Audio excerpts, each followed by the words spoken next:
Good evening, good evening. Good evening all of you. तो current affair updation का जो part चल रहा था 20 मार्च से लेके जो आगे का टॉपिक थे मार्च अप्रैल मई सीरीज का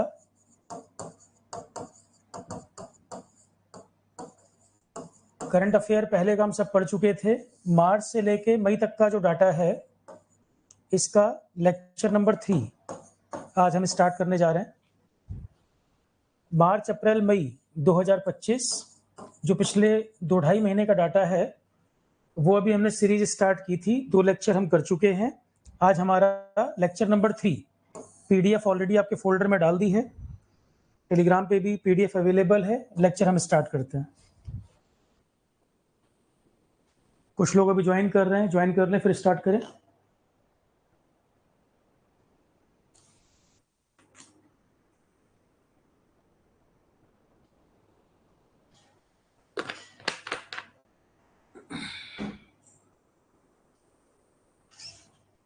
स्टार्ट करते हैं। तो हाल फिलहाल में क्या क्या न्यूज़ है देखो।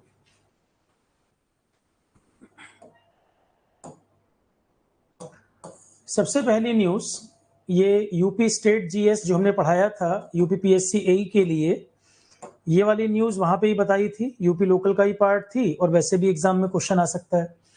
डॉल्फिन सफारी कहाँ पर बनाने जा रहे हैं? डॉल्फिन सफारी कहाँ पर बनने जा रही है, यही क्वेश्चन है। डॉल्फिन सफारी बनाने जा रहे हैं बनारस के अंदर, जो हेडिंग है वही क्वेश्चन है। डॉल्फिन सफारी कहाँ पर बनाने जा रहे हैं? बनारस। गंगा रिवर डॉल्फिन जो हमारा नेशनल एक्वेटिक एनिमल भी है, गंगा रिवर डॉल्फिन ये भारत का राष्ट्रीय जलीय पशु, national aquatic animal. Ganga river में जो डॉल्फिन पाई जाती है वो इंडिया का नेशनल एक्वेटिक एनिमल। लैंड पर टाइगर एनिमल है, नेशनल एनिमल, और पानी में गंगा रिवर डॉल्फिन। डॉल्फिन समुद्र वगैरह में भी मिलती है, हम उसकी बात नहीं कर रहे हैं। नेशनल एक्वेटिक एनिमल है गंगा वाली डॉल्फिन। गंगा रिवर डॉल्फिन वो नेशनल एक्वेटिक एनिमल है। तो गंगा डॉल्फिन उसके लिए सफारी ये कहाँ बना रहे हैं? बनारस में बना रहे हैं। इसके अलावा डॉल्फिन रिसर्च सेंटर ये कहाँ पर है? बिहार में, Patna university. Dolphin research centre, अब बिहार स्टेट का एग्जाम दोगे तो ये पूछ लेगा। Dolphin research centre Patna university. Vikramshila dolphin century वो भी गंगा रिवर डॉल्फिन के कंजर्वेशन के लिए है। विक्रमशिला डॉल्फिन सेंचुरी आपसे कोई पूछे ये कहां पर? ये भी बिहार। तो डॉल्फिन सफारी ये कहां बना रहे हैं? बनारस के अंदर, यूपी। और गंगा रिवर डॉल्फिन जो भारत का नेशनल एक्वेटिक एनिमल भी है, 2009 में इसको डिक्लेयर किया गया था नेशनल एक्वेटिक एनिमल। इसके अलावा हम ये गंगा रिवर डॉल्फिन की बात कर रहे हैं। पॉपुलेशन कम हो रही है, इसको कंजर्व करने की जरूरत है, इसको प्रोटेक्ट करने की जरूरत है। पॉपुलेशन कम होने के कई कारण हैं, जैसे कि इन्वायरमेंट में हमने पढ़ाया था। नदियों में जाने वाला इंडस्ट्रियल वेस्ट, हार्मफुल केमिकल्स, जो नेट वगैरह डाले जाते हैं उसमें भी ट्रैप हो जाती है कई बार। इसका जो एरिया है वो कम होता जा रहा है। ज्यादा डैम और बैराज वगैरह बनाए जा रहे हैं तो भी कम हो रही है। उसके अलावा पोचिंग भी एक कारण है, जो एनिमल्स को पकड़ लेते हैं उनके बॉडी पार्ट वगैरह बेचने के लिए पोचिंग भी एक कारण है। तो कई कारण है जिससे इसकी पॉपुलेशन कम होती जा रही है। एक बार यूपीएससी में क्वेश्चन आया था कि क्या क्या कारण है गंगा रिवर डॉल्फिन पॉपुलेशन कम होने के। 4 ऑप्शन लिखे, 1 2 3 2 3 4 ऐसे करके। एक लिखा था क्रोकोडाइल की संख्या बढ़ रही है इसलिए। नहीं, क्रोकोडाइल की संख्या बढ़ रही है वो डॉल्फिन के कम होने का रीजन है? नहीं, क्रोकोडाइल भी घट रहा है, बढ़ कहाँ रहा है, वो भी कम हो रहा है। ठीक है, पर बाकी जो रीजन है, इंडस्ट्रियल वेस्ट का आना, डैम और बैरेज का बनना, इनका नेचुरल एरिया कम हो जाना, पोचिंग, ये सब कारण है। ठीक है, केमिकल वगैरह जो नदियों में आ रहे हैं वो सब रीजन है। तो गंगा रिवर डॉल्फिन के लिए रिसर्च सेंटर पटना यूनिवर्सिटी में है, Patna university. Vikramshila dolphin century मतलब होता है अभ्यारण्य। फिर से रिपीट करता हूं, नोट करना है नोट कर लो, पहले पढ़ाया भी हुआ है। डॉल्फिन रिसर्च सेंटर कहां पर है? Patna university. Vikramshila dolphin century अभ्यारण्य बिहार में। डॉल्फिन सफारी बनारस में बना रहे हैं। डॉल्फिन क्या है? गंगा रिवर वाली नेशनल एक्वेटिक एनिमल है। तो ये सब सेंटर वगैरह कहाँ कहाँ है, ये सब क्वेश्चन आ जाते हैं। तो यूपी गवर्नमेंट ने अनाउंस किया है डॉल्फिन सफारी बनाएंगे बनारस के अंदर, जिससे उसका कंजर्वेशन भी हो सके और टूरिज्म भी बढ़ सके, लोग इसको देखने भी आएंगे और इसका कंजर्वेशन भी हो सके, प्रोटेक्शन भी हो सके, क्योंकि संख्या कम होती जा रही है।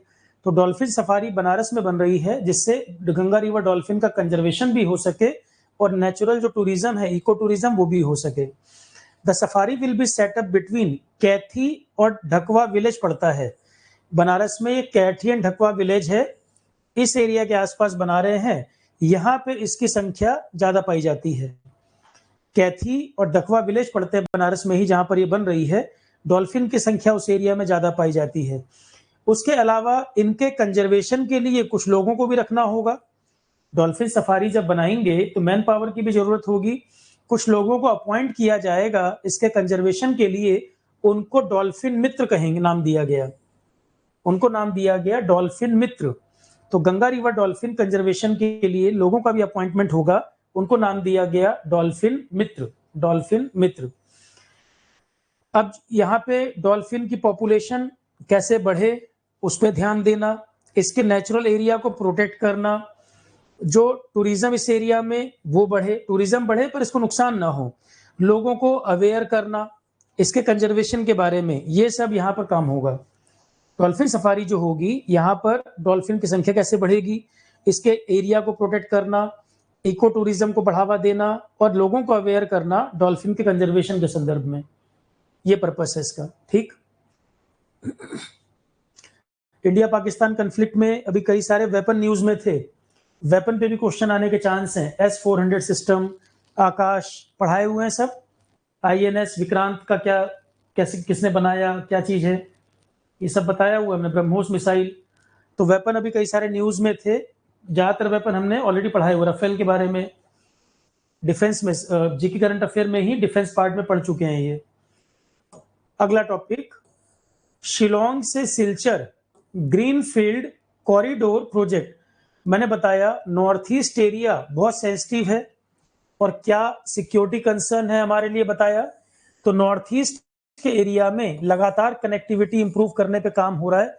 कई सारी टनल, हाईवे, कई चीजें आपको पढ़ा चुका हूं मैं। रिवर के ऊपर ब्रिज, कि सिविलियन मूवमेंट भी हो सके और सेना भी आसानी से पहुंच सके। तो रिवर ब्रिज, टनल, हाईवे, बहुत सारी चीजें नॉर्थ ईस्ट के एरिया में, एयरपोर्ट्स, रेलवे लाइन, कई सारी चीजें नॉर्थ ईस्ट में डेवलप की जा रही हैं। एक और अप्रूवल दिया है कैबिनेट ने, शिलोंग से सिलचर ग्रीनफील्ड कॉरिडोर, शिलोंग से Silchar greenfield corridor project. Greenfield project और ब्राउनफील्ड प्रोजेक्ट क्या होते हैं?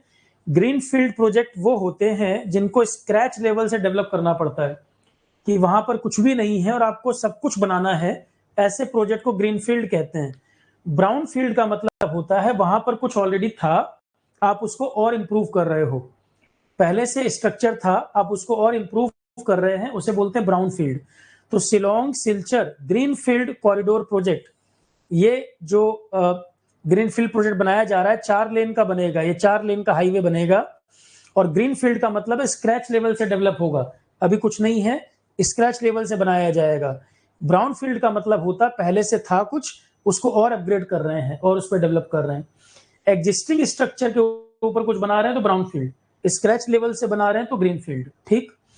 तो यूनियन कैबिनेट ने 30 अप्रैल को अप्रूवल दिया है 166.80 किलोमीटर, 166.80 किलोमीटर 4 लेन का ग्रीनफील्ड हाई स्पीड कॉरिडोर, ये बनाया जाएगा। शिलोंग के पास एक जगह है मालिंगखुंग और पंचग्राम सिलचर के पास, 4 लेन का ग्रीनफील्ड हाई स्पीड कॉरिडोर तैयार किया जाएगा। शिलोंग के पास एक जगह है मॉलिंगखुंग, शिलोंग के नजदीक, और सिलचर, असम, सिलचर के पास एक जगह पंचग्राम, इन दोनों को जोड़ रहा है। 22,864 करोड़ रुपए की लागत से बनाया जा रहा है। इसकी जो लंबाई होगी 166.80 किलोमीटर, जिसमें से 144.80 तो मेघालय के अंदर होगी और 22 किलोमीटर असम के अंदर होगा। इस 166 को 2 पार्ट में डिवाइड कर दो, मेघालय के अंदर इतनी लेंथ होगी इसकी और असम के अंदर 22 किलोमीटर तक जाएगा। ठीक है, इंपॉर्टेंट है ये। नॉर्थ ईस्ट का एरिया मैंने बताया हुआ है, चिकन नेक, असम सब पढ़ाया हुआ है, सिलीगुड़ी कॉरिडोर, ये सब बताया हुआ है चीजें।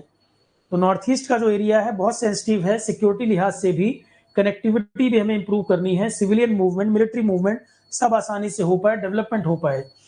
तो यूनियन कैबिनेट ने 30 अप्रैल को अप्रूवल दिया, इतना लंबा हाईवे 4 लेन का ग्रीनफील्ड हाई स्पीड हाईवे ये बनाया जाएगा शिलोंग से सिलचर, शिलोंग से सिलचर कनेक्ट करेंगे, जिसमें जगह का नाम मालिंगखुंग और पंचग्राम, एग्जैक्टली ये 2 जगह हैं जिनको जोड़ा जाएगा। 22,864 करोड़ की लागत से बनेगा। 166.80 में 144 किलोमीटर से ऊपर की लेंथ मेघालय में और असम में 22 किलोमीटर। लिखा भी है असम और मेघालय की कनेक्टिविटी बेटर हो जाएगी, जिससे यहाँ का इकोनॉमिक डेवलपमेंट हो पाएगा। यहाँ पे जो कोल प्रोडक्शन एरिया है मेघालय का, सीमेंट प्रोडक्शन एरिया है, उसको भी कनेक्टिविटी बूस्ट मिलेगा, इकोनॉमिक डेवलपमेंट के लिहाज से भी फायदा होगा। तो इसके बनने से नॉर्थ ईस्ट में डेवलपमेंट, असम से मेघालय की कनेक्टिविटी अच्छी होगी, इकोनॉमिक डेवलपमेंट होगा, सीमेंट और कोल प्रोड्यूसिंग एरिया है मेघालय का, उसको बूस्ट मिलेगा। उसके अलावा नॉर्थ ईस्ट के और भी राज्यों तक हमको बेहतर कनेक्टिविटी मिल पाएगी, त्रिपुरा, मिजोरम, मणिपुर, बराक वैली असम का, गुवाहाटी, ये सब एरिया तक भी हमारी कनेक्टिविटी बूस्ट होगी। तो क्वेश्चन क्या है, शिलोंग सिलचर कितनी लंबाई, ग्रीनफील्ड प्रोजेक्ट बनाया जा रहा है, कहां से कहां कनेक्ट करेगा, बस यही क्वेश्चन है और क्या है। क्लियर है?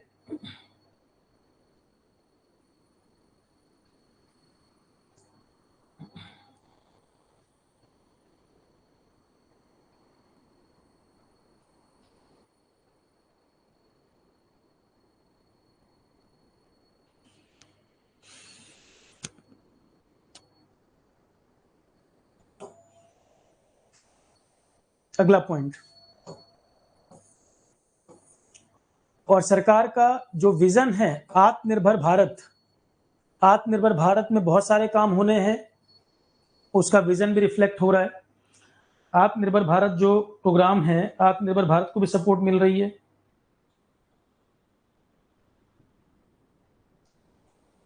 मतलब वो भी यहाँ पे रिफ्लेक्ट हो रहा है।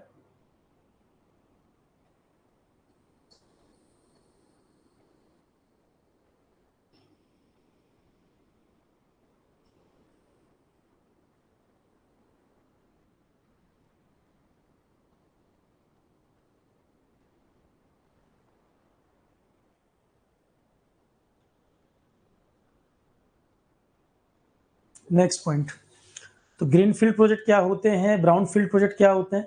तो सरकार का जो आत्मनिर्भर भारत का प्रोग्राम है, इंफ्रास्ट्रक्चर वगैरह एनहेंस करना, रोजगार, इकोनॉमी डेवलपमेंट, नॉर्थ ईस्ट के इन सब एरिया को फायदा मिलेगा इसके बनने से, नॉर्थ ईस्ट के ये सारे एरिया को बेनिफिट मिलेगा।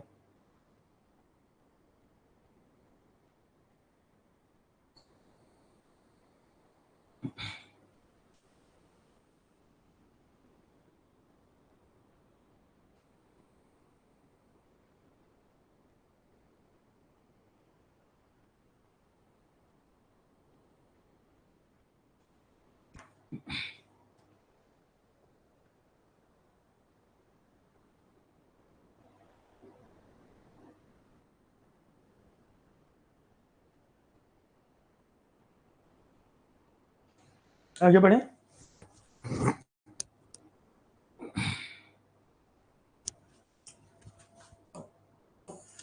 तो green field project, brown field project क्या होते हैं, स्क्रैच लेवल से डेवलप करेंगे तो ग्रीन फील्ड, एग्जिस्टिंग स्ट्रक्चर के ऊपर कुछ बनाएंगे तो ब्राउन फील्ड।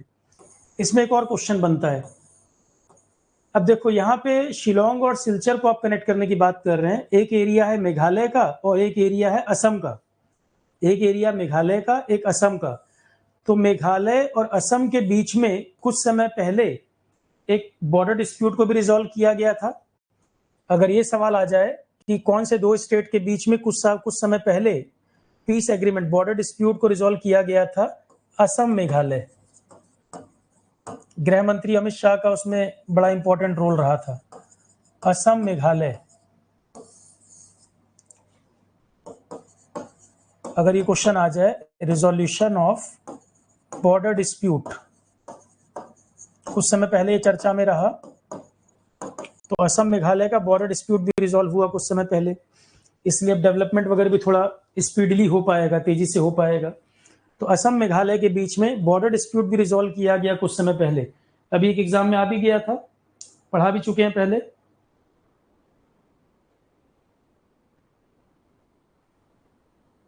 क्लियर है? ऐड कर लो इसको भी।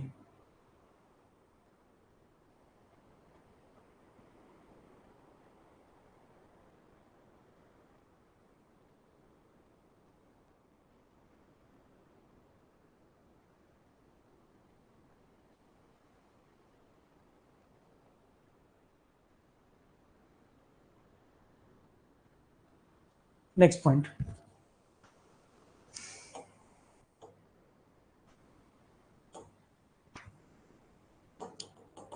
चिली और इंडिया के बीच में अभी एक एग्रीमेंट के बारे में जो बात चल रही है इंडिया और चिली के बीच में। चिली साउथ अमेरिका का एक कंट्री है, साउथ अमेरिका कॉन्टिनेंट का ही एक कंट्री है, मिनरल्स वगैरह काफी हैं यहाँ पर, मिनरल रिच एरिया है। तो इंडिया और चिली एक डील के बारे में बातचीत चल रही है, नेगोशिएशन चल रहे हैं। यूके के साथ भी अभी देखो डील हुई है, यूके के साथ भी डील हुई, तो अभी ये मई की ही न्यूज है, अभी चल रहा है ये सब।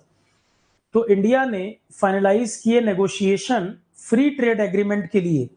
फ्री ट्रेड एग्रीमेंट के लिए मतलब टैरिफ वगैरह आपको ना पड़े, ज्यादा से ज्यादा व्यापार आप कर पाओ, फ्री ट्रेड, दूसरे कंट्री में भी फ्री ट्रेड आप कर पाओ। तो अभी इसी महीने में इंडिया ने फाइनलाइज किए नेगोशिएशन फ्री ट्रेड एग्रीमेंट के लिए यूके के साथ, और भी कई सारे देशों के साथ बातचीत चल रही है। जैसे कि मई 9, 2025 चिली के साथ एक अनाउंस किया है इन्होंने, कुछ टर्म ऑफ रेफरेंस साइन किए हैं, चिली के साथ कुछ टर्म्स साइन किए हैं। एग्रीमेंट अभी फाइनल होना है, अभी हुआ नहीं है। तो सेपा नाम से agreement, comprehensive economic partnership agreement. तो साउथ अमेरिका कॉन्टिनेंट का एक कंट्री है चिली, पेरू के पास। तो चिली एक कंट्री, कई देशों के साथ हम लोग व्यापार के लिए एग्रीमेंट वगैरह कर रहे हैं, यूके के साथ भी हुआ, और भी देश मैंने कई सारे बताए आपको। इसके बाद चिली के साथ अब बातचीत चल रही है, अभी टर्म्स कुछ साइन हुई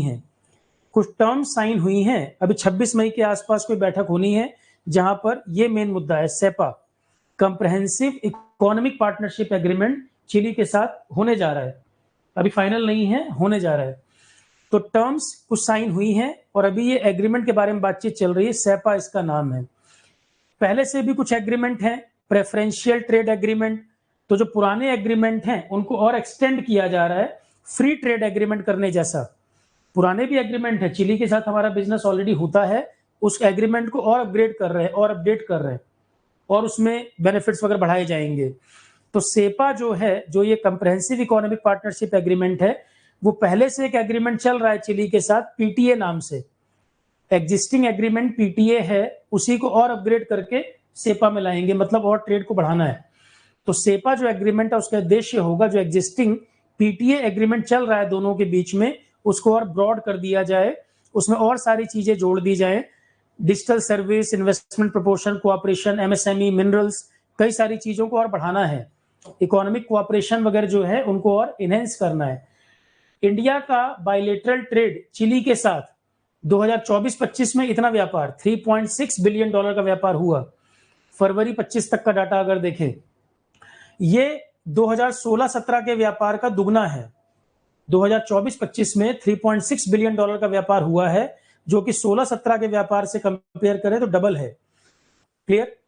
चिली इंडिया का 5वां सबसे बड़ा ट्रेडिंग पार्टनर है लैटिन अमेरिका वाले क्षेत्र में। लैटिन अमेरिका और कैरेबिया मतलब जो वेस्ट इंडीज वगैरह के कंट्री बोलते हो, वो कैरेबियंस हैं, कैरेबियन सी है वहां पर, अटलांटिक ओशियन का ही एक पार्ट है कैरेबियन सी।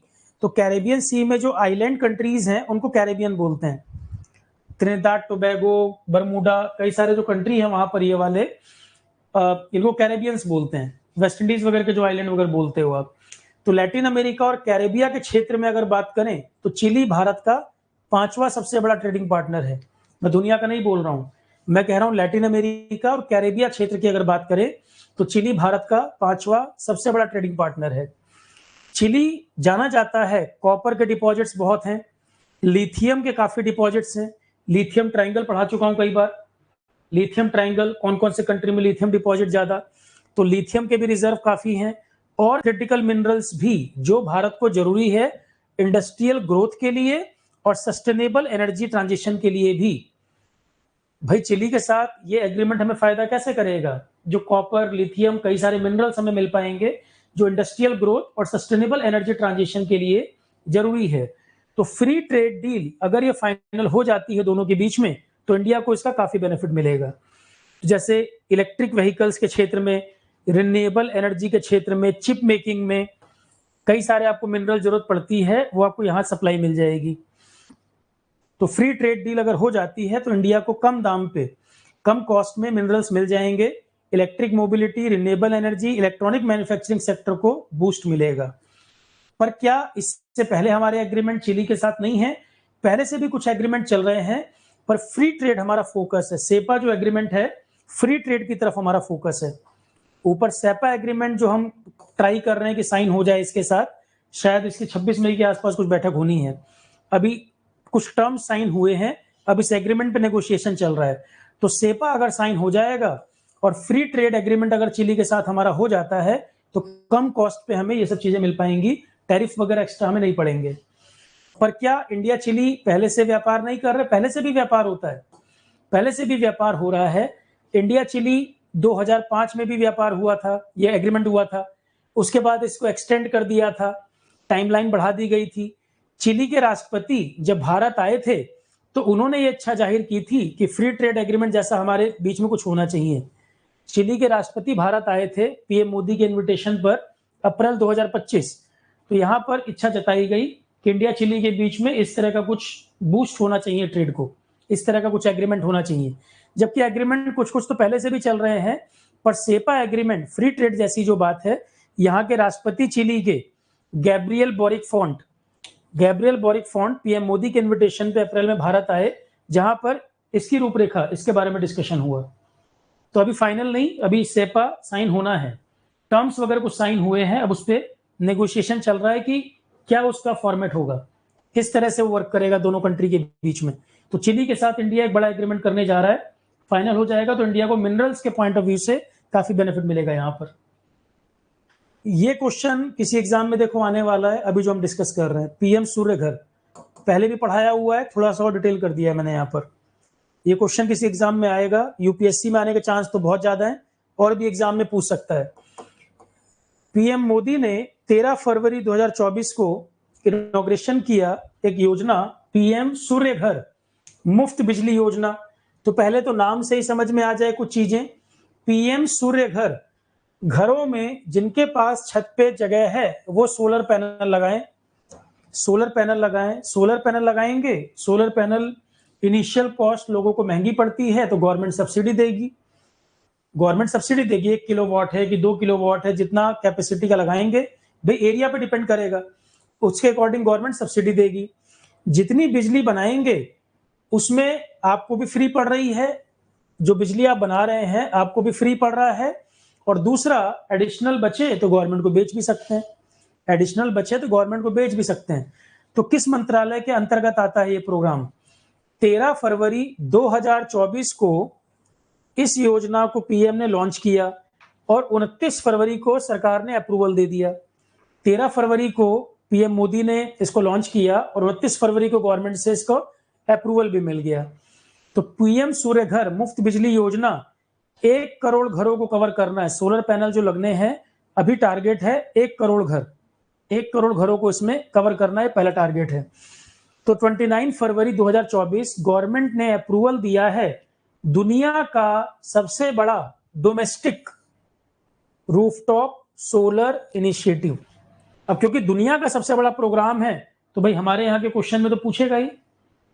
29 फरवरी 2024 को सरकार ने अप्रूवल दे दिया पीएम की ये जो योजना 13 फरवरी 2024 ये जो उन्होंने लॉन्च की थी, ये दुनिया का सबसे बड़ा डोमेस्टिक रूफटॉप सोलर इनिशिएटिव है। क्वेश्चन एग्जाम में बहुत चांस है पूछेगा, ठीक है। तो वर्ल्ड का सबसे बड़ा डोमेस्टिक रूफटॉप सोलर इनिशिएटिव है पीएम सूर्य घर मुफ्त बिजली योजना। सोलर रूफटॉप कैपेसिटी, तो घरों में छत पे खाली जगह है, सोलर पैनल लगाए जाएं जिससे लोग खुद इलेक्ट्रिसिटी जनरेट करें। लोग खुद इलेक्ट्रिसिटी जनरेट करें तो बिजली का बिल बचेगा उनका। लोग खुद सोलर पावर जनरेट करें, इलेक्ट्रिसिटी जनरेट करें, उससे बिजली का बिल बचेगा। फ्री इलेक्ट्रिसिटी लोगों को मिल पाएगी और 1 करोड़ घरों को कवर करना है। 2027 तक का प्रोग्राम है ये। 1 करोड़ घर 2027 तक हमें टारगेट पूरा करना है, इतने पैनल लगाने हैं। तो गवर्नमेंट का विजन क्या है इसको लेकर? 1 करोड़ घरों को मार्च 2027 तक कवर करना है, सोलर पैनल छत पे लगाने हैं। Ministry of new and renewable energy उसके अंतर्गत आता है ये। किस मंत्रालय का प्रोग्राम है? Ministry of new and renewable energy. Point समझ आ रहा है? तो पहला सवाल, पीएम सूर्य घर मुफ्त बिजली योजना किस मंत्रालय के अंतर्गत आती है? Ministry of new and renewable energy. क्या इसका उद्देश्य है? 1 करोड़ घरों को मार्च 2027 तक सोलर पैनल इंस्टॉलेशन छतों पर हो जाए, जिसके पास जितनी जगह हो, 1 किलोवाट, 2 किलोवाट या 3 किलोवाट लगा पाए। और जितनी कैपेसिटी लगाएंगे गवर्नमेंट सब्सिडी देगी सोलर पैनल को लगाने में। आपको फ्री बिजली पड़ेगी, बिजली का बिल नहीं आ रहा, आप खुद यूज कर पा रहे हैं, आप खुद अपने लिए बिजली बना पा रहे हैं। तो 29 फरवरी 2024 सरकार ने इस योजना को अप्रूवल दिया। रूफटॉप सोलर कैपेसिटी बढ़ाई जाए, घरों के ऊपर सोलर पैनल वगैरह लगाए जाएं। पीएम मोदी ने इस तारीख को अनाउंस किया था। ये फ्री इलेक्ट्रिसिटी घरों को मिल पाएगी, अपना सोलर पैनल लगाकर पावर जनरेट करें। मार्च 2027 तक 1 करोड़ घर कवर करने, ये टारगेट है और इस मंत्रालय के अंतर्गत आता है, ministry of new and renewable energy. अब कौन सी एजेंसी है जो नेशनल लेवल पे या स्टेट लेवल पे इसको रन करेगी? भाई ये मंत्रालय के अंतर्गत ये प्रोग्राम आता है, पर इस मंत्रालय के अंतर्गत कोई एजेंसी को काम तो बांटा जाएगा। भाई घर का सर्वे कौन करेगा, इंस्टॉलेशन कौन कराएगा, कोई एजेंसी को काम दिया जाएगा। तो 2 लेवल पर डिवाइड कर दिया। नेशनल लेवल पर NPIA, national programme implementation agency, इसके अंतर्गत आएगा। और स्टेट लेवल पे काम करेगी state implementation agency. National level पे काम करेगी NPIA और स्टेट लेवल पे काम करेगी SIA। इनके बीच कोऑर्डिनेशन होना चाहिए, यहां पर कोऑर्डिनेशन होना चाहिए। तो स्कीम का खर्चा जो है, ये स्कीम जो है 75,000 करोड़ की योजना है। ये पूरी बड़ा प्रोग्राम है और 2027 तक का इसका विजन रखा गया है। अभी इसको इंप्लीमेंट करेंगे नेशनल लेवल पर NPIA, national programme implementation agency. कुछ संस्थाएं इसके अंतर्गत काम करेंगी और स्टेट लेवल पे काम करेगी, उसको बोलेंगे SIA, स्टेट इंप्लीमेंटेशन एजेंसी। अब आप कहोगे सर स्टेट इंप्लीमेंटेशन एजेंसी में कौन आ जाएगा? स्टेट इंप्लीमेंटेशन एजेंसी में कौन आएगा? इंस्टॉलेशन कराना, किसके पास हम बोलेंगे मीटर लगाना, ये सब कौन करेगा? तो जो डिस्कॉम्स होती हैं, जैसे जो बिजली डिस्ट्रीब्यूट करने वाली कंपनी है, डिस्कॉम क्या होती है? डिस्ट्रीब्यूशन कंपनी, जो पावर डिस्ट्रीब्यूशन करती हैं, जिनको आप बिजली का बिल पे करते हो, ये डिस्कॉम्स होती हैं। उसके अलावा कोई एनर्जी डिपार्टमेंट हो सकता है। तो स्टेट इंप्लीमेंटेशन एजेंसी के अंतर्गत कोई डिस्ट्रीब्यूशन कंपनी, कोई पावर या एनर्जी डिपार्टमेंट, वो इस काम को करेंगे स्टेट लेवल पर। तो सेंट्रल लेवल पे, स्टेट लेवल पे दोनों की एजेंसीज होंगी जो इस काम को करेंगी। मेन मंत्रालय कौन है? Ministry of new and renewable energy, केंद्र सरकार की योजना। मंत्रालय मेन कौन है? Ministry of new and renewable energy. उसके अंतर्गत नेशनल लेवल पे NPIA, इसके अंदर कुछ एजेंसी काम करेंगी। स्टेट लेवल पे SIA, इसके अंदर कुछ एजेंसी काम करेंगी। SIA स्टेट लेवल पे, स्टेट इंप्लीमेंटेशन एजेंसी के अंतर्गत कौन? जैसे कि पावर डिस्ट्रीब्यूशन कंपनी को काम दे सकते हैं, कोई पावर या एनर्जी डिपार्टमेंट है स्टेट के अंदर, वो ये काम कर सकता है। सर्वे करना, आपके एरिया में कितना बड़ा पैनल लग सकता है, उसका मीटर लगना, ये सारा उसको इंप्लीमेंट करना, फाइनलाइज करना सोलर पैनल को लगाने का। तो ये जो स्टेट लेवल पे काम करेंगे वो ये सब करेंगे। ठीक है। पीएम सूर्य घर बिजली योजना, ये किस तरह, इस स्कीम के अंदर क्या फायदा मिलेगा, सरकार क्या बेनिफिट करेगी? सरकार जो है इसमें 2 तरह की सब्सिडी गवर्नमेंट ने रखी है। डिपेंड करेगा कितनी कैपेसिटी का सोलर पैनल लगा रहे हो। 2 तरह की सब्सिडी रखी है, एक 40%, एक 60%। 40% और 60% सब्सिडी का प्रोविजन रखा है। डिपेंड करेगा कितने कैपेसिटी का वो लगाएंगे पैनल। तो 60% subsidy up to 2 kilowatt, 2 kilowatt तक की, अगर 1 किलोवाट या 2 किलोवाट तक की अगर कैपेसिटी लगा रहे हैं तो 60% सब्सिडी। और and 40% for additional system cost for system between 2 to 3 kilowatt, 2 से 3 किलोवाट के बीच में 40%। मैक्सिमम कैपेसिटी 3 किलोवाट रखी गई है। Maximum capacity 3 kilowatt. तो अप टू 2 किलोवाट 60% और 2 से 3 के बीच में 40% सब्सिडी। तो पीएम सूर्य घर मुफ्त बिजली योजना में बेनिफिट क्या मिलेगा? 1 से 2 किलोवाट कैपेसिटी के लिए ये सब्सिडी रहेगी और 3 किलोवाट तक 2 से 3 के बीच में 40% सब्सिडी मिलेगी। अपर लिमिट 3 किलोवाट रखी गई है, इससे ऊपर नहीं। और ये लगभग अंदाजा 1 किलोवाट पे लगभग 30,000 रुपए की सब्सिडी है, 2 किलोवाट पे लगभग 60,000 रुपए की सब्सिडी है और 3 किलोवाट पे लगभग 78,000 की सब्सिडी है। रेवेन्यू में अगर देखें, अमाउंट में देखें सब्सिडी कितनी बनेगी, 1 किलोवाट पे लगभग 30,000, 2 किलोवाट पे 60 के आसपास, 3 किलोवाट पे 78,000 के लगभग, तकरीबन इतनी सब्सिडी है। क्या कौन लोग इसको अप्लाई कर सकते हैं? अप्लाई कैसे कर सकते हैं? तो एप्लीकेंट जो है पहले तो इंडियन सिटीजन होना चाहिए। क्या क्राइटेरिया है, एलिजिबिलिटी है, वो अप्लाई कर सकता है। पहले तो इंडियन सिटीजन होना चाहिए, अपना खुद का घर होना चाहिए, छत खुद की होनी चाहिए, जो सोलर पैनल इंस्टॉलेशन आप करा सके। इंडियन सिटीजन होना चाहिए, खुद का घर और छत अपनी होनी चाहिए जहां सोलर पैनल लगा सके। वैलिड इलेक्ट्रिसिटी कनेक्शन होना चाहिए आपके नाम पर, इलेक्ट्रिसिटी कनेक्शन होना चाहिए आपके नाम पर। और कोई और सब्सिडी आप सोलर के नाम पर ना ले रहे हो, कोई और सब्सिडी आपने सोलर के नाम पे पहले ना ली हुई हो, तो आप इस योजना के लिए एलिजिबल हैं। कोई और सब्सिडी अगर आपने सोलर पैनल की नहीं ली हुई है तो आप इसके अंतर्गत एलिजिबल हैं। ठीक है, साइट पे जाके देखेंगे कहां कहां अप्लाई कर सकते हैं। भाई किस स्टेट में कौन सी एजेंसी काम कर रही है, किस यूटी में कौन कंपनी कर रही है, सब मिल जाएगा, वहां अप्लाई कर सकते हैं। पर ये लोग अप्लाई कर सकते हैं, कंडीशन ये है। कौन इस योजना का लाभ ले सकते हैं, ये इसका क्राइटेरिया है। क्या फायदा होगा इसका? फ्री इलेक्ट्रिसिटी घर को मिल जाएगी, इलेक्ट्रिसिटी कॉस्ट, फ्री इलेक्ट्रिसिटी मिल जा रही है। और जो आप एडिशनल इलेक्ट्रिसिटी बनाओगे सरकार को भी बेच सकते हो, गवर्नमेंट को भी कॉस्ट कम आएगी। सरकार को जो इलेक्ट्रिसिटी कॉस्ट आती है, थर्मल पावर वगैरह जनरेट करना पड़ता है, वो भी कॉस्टिंग कम हो जाएगी। रिन्यूएबल एनर्जी का इस्तेमाल भारत का बढ़ेगा और कार्बन एमिशन, जो ग्लोबल वार्मिंग को कंट्रोल करने के लिए हम कार्बन एमिशन कम करना है, वो भी अचीव कर पाएंगे। ये क्वेश्चन देखो, 4 पॉइंट बड़े इंपॉर्टेंट है ये। पीएम सूर्य घर मुफ्त बिजली योजना का मेन फायदा क्या मिलेगा? घर को फ्री बिजली मिल जाएगी, सरकार को जो पावर जनरेशन कॉस्ट आती है उसमें कमी आ जाएगी लॉन्ग टर्म में, रिन्यूएबल एनर्जी को बढ़ावा मिलेगा और कार्बन एमिशन भी घटेगा।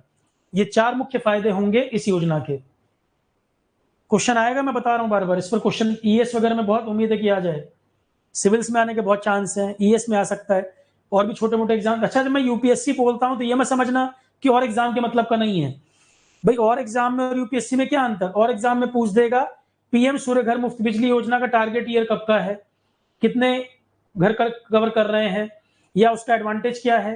यूपीएससी सिविल्स या ईएस में क्या पूछ देगा? 4 पॉइंट बना देगा, 1 2 3 2 3 4। यूपीएससी कहने का मतलब ये नहीं कि औरों का मतलब का नहीं है। ठीक है,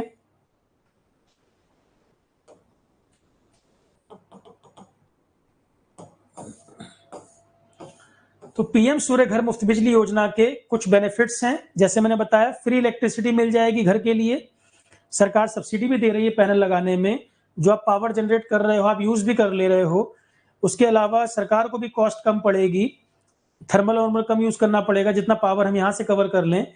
रिन्यूएबल एनर्जी का इस्तेमाल बढ़ेगा और कार्बन एमिशन, जो हमारा टारगेट है कार्बन एमिशन में कमी लाना, वो भी हम अचीव कर पाएंगे। कार्बन एमिशन को कम करना, वो भी हम अचीव कर पाएंगे। तो वही 4 पॉइंट जो बताए थे उनमें 2-2 लाइन इसमें ऐड कर दिया है हमने, अपने से रीड करेंगे, 2-2 लाइन हमने यहाँ पर जोड़ दिया है। आगे बढ़े। अब सोलर संबंधित कुछ और भी पॉइंट मैंने ऐड कर दिए। देखो इधर सोलर से क्वेश्चन बहुत उम्मीद है, बनता ही है, ग्रीन एनर्जी का पार्ट है। चंडीगढ़ और दमन एंड दीव, अब ये सिंगल लाइनर क्वेश्चन एग्जाम में पूछ लेता है। चंडीगढ़ और दमन and Diu 100% rooftop solar power installation government building में पूरा कर चुके हैं। ये सरकारी बिल्डिंगों में, जितनी सरकारी बिल्डिंगें हैं चंडीगढ़ में और दमन एंड दीव में, 100% बिल्डिंग पे rooftop solar power installation achieve कर चुके हैं दोनों यूटी। पॉइंट समझ आया? चंडीगढ़, दमन and Diu 100% rooftop solar installation कर चुके हैं सरकारी बिल्डिंगों में। सबसे ज्यादा स्टेट इस योजना का लाभ जो उठा पा रहे हैं गुजरात, महाराष्ट्र, राजस्थान, यूपी, केरल ये अच्छा परफॉर्म कर रहे हैं सोलर को अडॉप्ट करने में। सोलर के एडॉप्शन में गुजरात, महाराष्ट्र, राजस्थान, यूपी, केरल, कर्नाटक ये सब स्टेट बहुत अच्छा परफॉर्म कर रहे हैं। तो चंडीगढ़ और दमन and Diu 100% rooftop solar installation सरकारी बिल्डिंगों में अचीव कर चुके हैं। विंड और सोलर पावर को लेकर नई रिपोर्ट आई है। चाइना, अमेरिका के बाद इंडिया 3rd नंबर पर आ गया।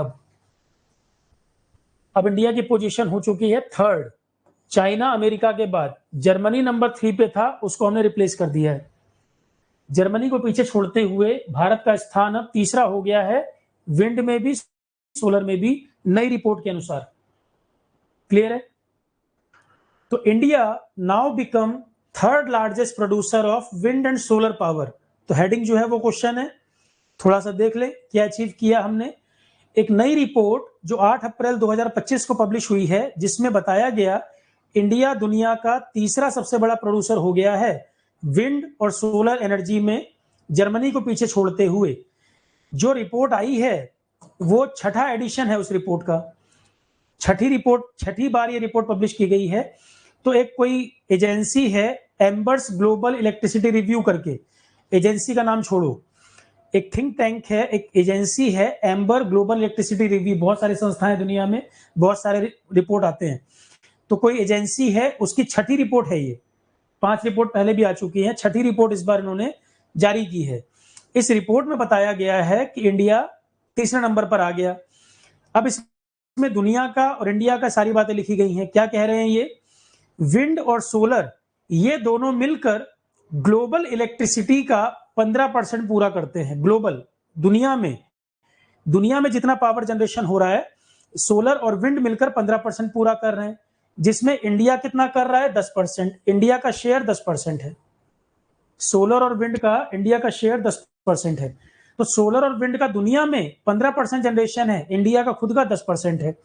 तो इन इंडिया क्लीन सोर्सेस से जितनी हम बिजली बनाते हैं, हमारी टोटल बिजली जितनी बनती है 22% हम इससे पूरा करते हैं। इंडिया में जितनी पावर हम जनरेट कर रहे हैं 22% लगभग हम यहां से पूरा कर रहे हैं। हाइड्रो पावर से 8% और विंड और सोलर मिला के 10%। हाइड्रो पावर से 8%, विंड और सोलर से 10%, बाकी थोड़े बहुत और भी क्लीन एनर्जी हैं, सब मिला के 22%। क्लीन एनर्जी से हम 22% प्रोड्यूस कर रहे हैं, 8% हाइड्रो, 10% सोलर विंड मिलाकर 18 हो गया। 4 में बाकी थोड़े मोड़े और आ गए, जियोथर्मल, टाइडल, बायोमास, 4 में वो सब भी आ गए। The report said low carbon sources, दुनिया का शेयर की अगर बात करें, वर्ल्ड इलेक्ट्रिसिटी का 2024 में 40.9% रिन्यूएबल के साथ न्यूक्लियर को भी अगर जोड़ दिया जाए, न्यूक्लियर में भी CO2 एमिशन वगैरह बहुत कम होता है। न्यूक्लियर पावर में रेडियो एक्टिव लीकेज की समस्या तो है, उसको जो रेडियो एक्टिव वेस्ट आएगा उसको हैंडल कैसे करें, पर वो क्लीन एनर्जी माना जाता है। न्यूक्लियर में कार्बन एमिशन वगैरह बहुत लेस होता है। हाँ, इसके वेस्ट को मैनेज करना मुश्किल काम होता है। तो रिन्यूएबल के साथ न्यूक्लियर को भी अगर मिला देंगे तो दुनिया का 40.9% पावर 2024 में इन दोनों से मिलाकर पूरी की गई है। इसका मतलब थर्मल कम होता जा रहा है, जो ग्लोबल वार्मिंग की समस्या है, कोल बर्निंग की समस्या है, एयर पॉल्यूशन की समस्या है, काफी हद तक हम कम कर पाएंगे। तो 2024 में दुनिया में जितनी इलेक्ट्रिसिटी प्रोड्यूस की गई 40.9%, 40% के मार्क को पहली बार क्रॉस किया गया है। दुनिया में रिन्यूएबल और न्यूक्लियर पावर मिलाकर, वर्ल्ड की बात कर रहा हूं, 2024 में जितनी पावर प्रोड्यूस की गई है पहली बार 40% के मार्क को पार किया गया है, और 40.9% दुनिया ने न्यूक्लियर प्लस रिन्यूएबल मिला के पूरा किया है। इंडिया ने 22%। इंडिया का इलेक्ट्रिसिटी जनरेशन में क्लीन एनर्जी कितनी है? 22%। ठीक है। सोलर इंडिया लगातार बढ़ाता जा रहा है। सोलर सबसे बड़ा सोर्स है नई इलेक्ट्रिसिटी का। सबसे ज्यादा जो क्लीन एनर्जी ऐड की जा रही है वो कौन सी? सोलर। क्लीन एनर्जी में किसका शेयर दुनिया में तेजी से बढ़ता जा रहा है? सोलर का। सोलर लगातार शेयर ऐड होता जा रहा है। लगातार तीसरा साल है, ये सबसे बड़ा सोर्स है रिन्यूएबल में। लगातार इसको ऐड करते जा रहे हैं। 2024 में इतना 474 TWH ऐड किया गया, और फास्टेस्ट ग्रोइंग सोर्स लगातार 20वें साल। इंडिया भी, अब देखो इंडिया के बारे में, इंडिया भी सोलर पावर में राइज देख रहा है। लगातार सोलर बढ़ रहा है, सोलर का कंट्रीब्यूशन 7%। 2024 में जितनी पावर इंडिया ने प्रोड्यूस की है 7% सोलर से की है।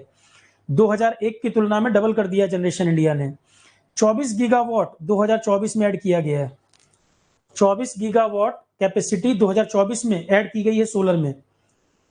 तो इंडिया भी सोलर पावर में लगातार इंक्रीज करता जा रहा है। हमारी इलेक्ट्रिसिटी जनरेशन 2024 में जितना हुआ उसका 7% शेयर अकेले सोलर का है। 2024 में इलेक्ट्रिसिटी जनरेशन इंडिया ने जितना किया 7% कंट्रीब्यूशन अकेले सोलर का, और 10% हम कह रहे हैं कि सोलर और विंड मिलाकर, तो 3% विंड का हो गया।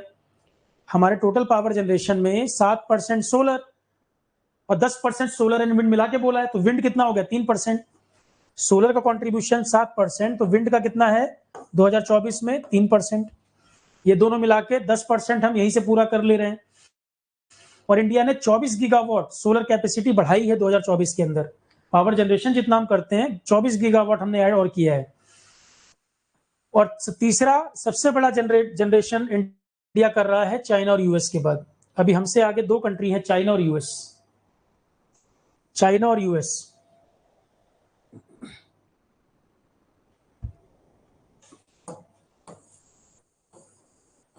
पेरिस एग्रीमेंट पढ़ाया था हमने एनवायरमेंट में। UNFCCC एक संस्था है, यूएन का जो पार्ट है UNFCCC 2015 में हुआ था पेरिस एग्रीमेंट, पढ़ा चुका हूं एनवायरमेंट में। पेरिस एग्रीमेंट हर कंट्री को अपना टारगेट बताना पड़ता है, डॉक्यूमेंट जमा करना पड़ता है कि क्या हम अचीव करेंगे, कैसे हम कार्बन को कम करेंगे, अपना डाटा देना होता है। तो भारत ने जो nationally determined contribution NDC UNFCCC को जमा किया था, उन्होंने कहा था कि 2030 तक 50% हमारी electric power capacity non fossil fuel से पूरी होगी।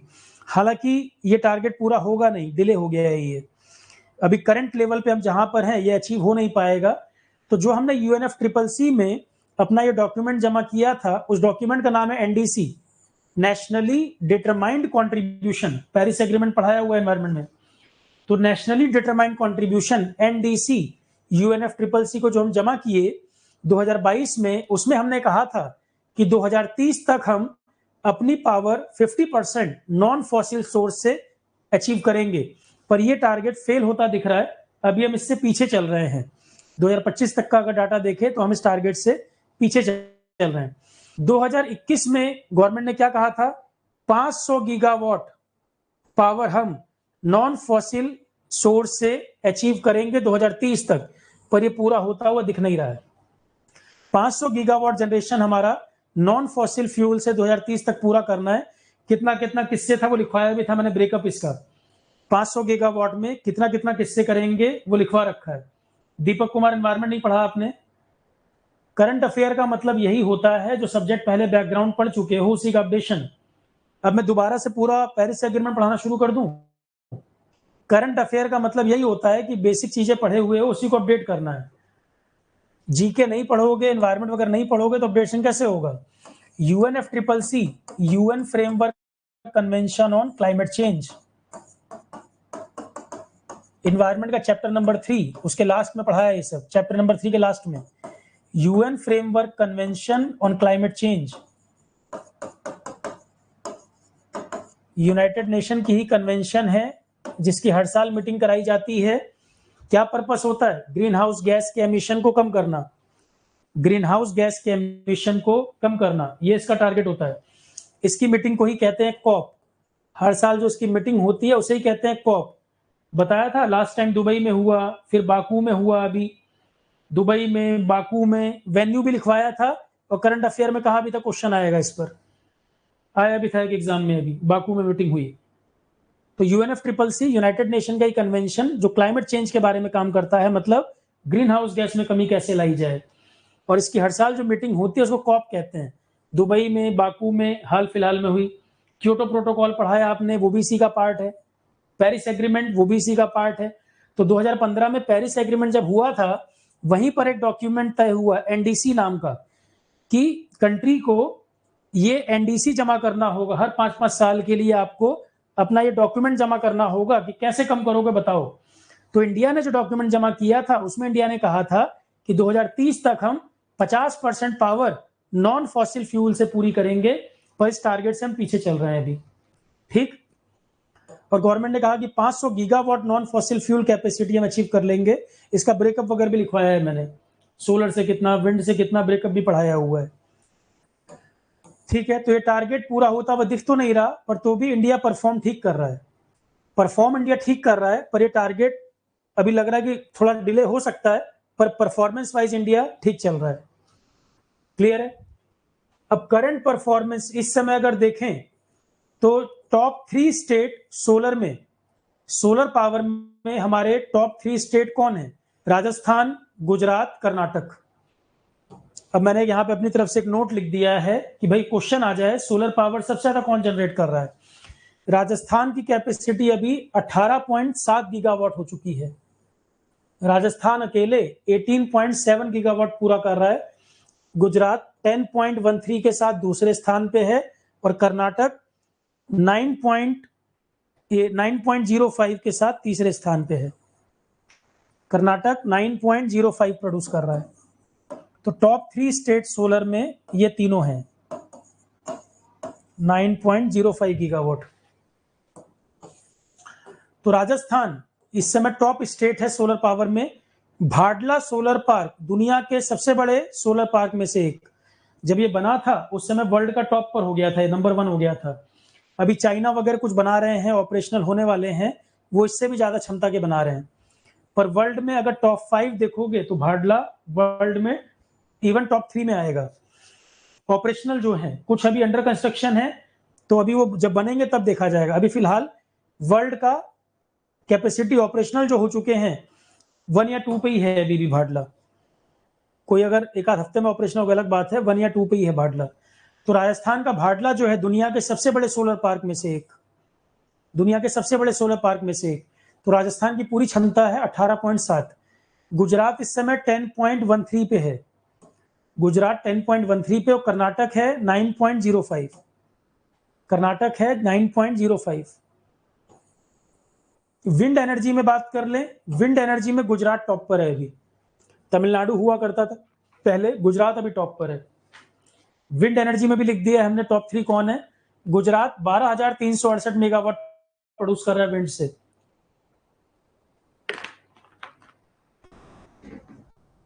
गुजरात इस समय 12,368 मेगावाट इतना प्रोड्यूस कर रहा है।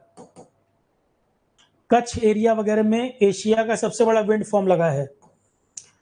एशिया में, कच्छ एरिया में एशिया का काफी बड़ा विंड फार्म लगाया गया, 1100 मेगावाट कैपेसिटी, 1100 मेगावाट। इससे भी ज्यादा कैपेसिटी तमिलनाडु के कन्याकुमारी में है। लार्जेस्ट मत कहो, चलो इसको लार्जेस्ट मत कहो। एशिया का एक बड़ा विंड फार्म 1100 मेगावाट कैपेसिटी का कच्छ के पास लगा हुआ है। तो गुजरात का जनरेशन इतना है। तमिलनाडु में एक काफी बड़ा विंड फार्म जो लगा है, ये मुप्पंदल, ये रहा। तमिलनाडु की कैपेसिटी है 11,317, और मुप्पंदल जो लगा है कन्याकुमारी के पास, उसकी क्षमता है 1500 मेगावाट। तो अगर सबसे बड़ा पूछे, इंडिया का सबसे बड़ा विंड फार्म है मुप्पंदल। इंडिया का सबसे बड़ा विंड फार्म मुप्पंदल। अगर इंडिया में सबसे बड़ा फार्म पूछे, सोलर में भाडला, विंड में मुप्पंदल। सोलर में भाडला राजस्थान, और विंड में ये वाला कन्याकुमारी में है ये। और तीसरे नंबर पे आता है विंड पावर जनरेशन में कर्नाटक, इतना मेगावाट कैपेसिटी। थर्ड पे कर्नाटक है, इतना मेगावाट। तो सोलर और विंड, ये कहानी कंप्लीट। कर्नाटक में अभी एक बन भी रहा है 302 मेगावाट का Gadag wind power project. Gadag wind power project ये कर्नाटका में 302 मेगावाट का बनने वाला है, मतलब ऑपरेशनल होने वाला है। National institute of wind energy, अब ये जीके का क्वेश्चन हो गया। National institute of wind energy कहां पर स्थित है? चेन्नई में। ये विंड फार्म वगैरह जो लगने होते हैं इस पे काम करते हैं ये टेक्नोलॉजी वगैरह। तो national institute of wind energy कहां पर है? चेन्नई में। 1998 में बना था, ministry of new and renewable energy के अंतर्गत आता है। National institute of wind energy Chennai में है, 1998 में बना, और ministry of new and renewable energy के अंतर्गत आता है। क्लियर है? तो सोलर, विंड, ये एग्जाम के लिए इंपॉर्टेंट है, यहां पे क्वेश्चन बनते हैं। Stockholm water prize, water conservation के क्षेत्र में, वाटर कंजर्वेशन के क्षेत्र में वाटर को कैसे बचाया जाए या फ्लड वगैरह की स्थिति कैसे कंट्रोल की जाए, मैनेजमेंट कैसे किया जाए, उसके लिए एक अवार्ड दिया जाता है स्वीडन के द्वारा, Stockholm water prize. Stockholm Sweden की राजधानी है, स्टॉकहोम स्वीडन की कैपिटल। तो स्टॉकहोम वाटर प्राइज 2025 ये वाटर कंजर्वेशन के लिए दिया जाता है।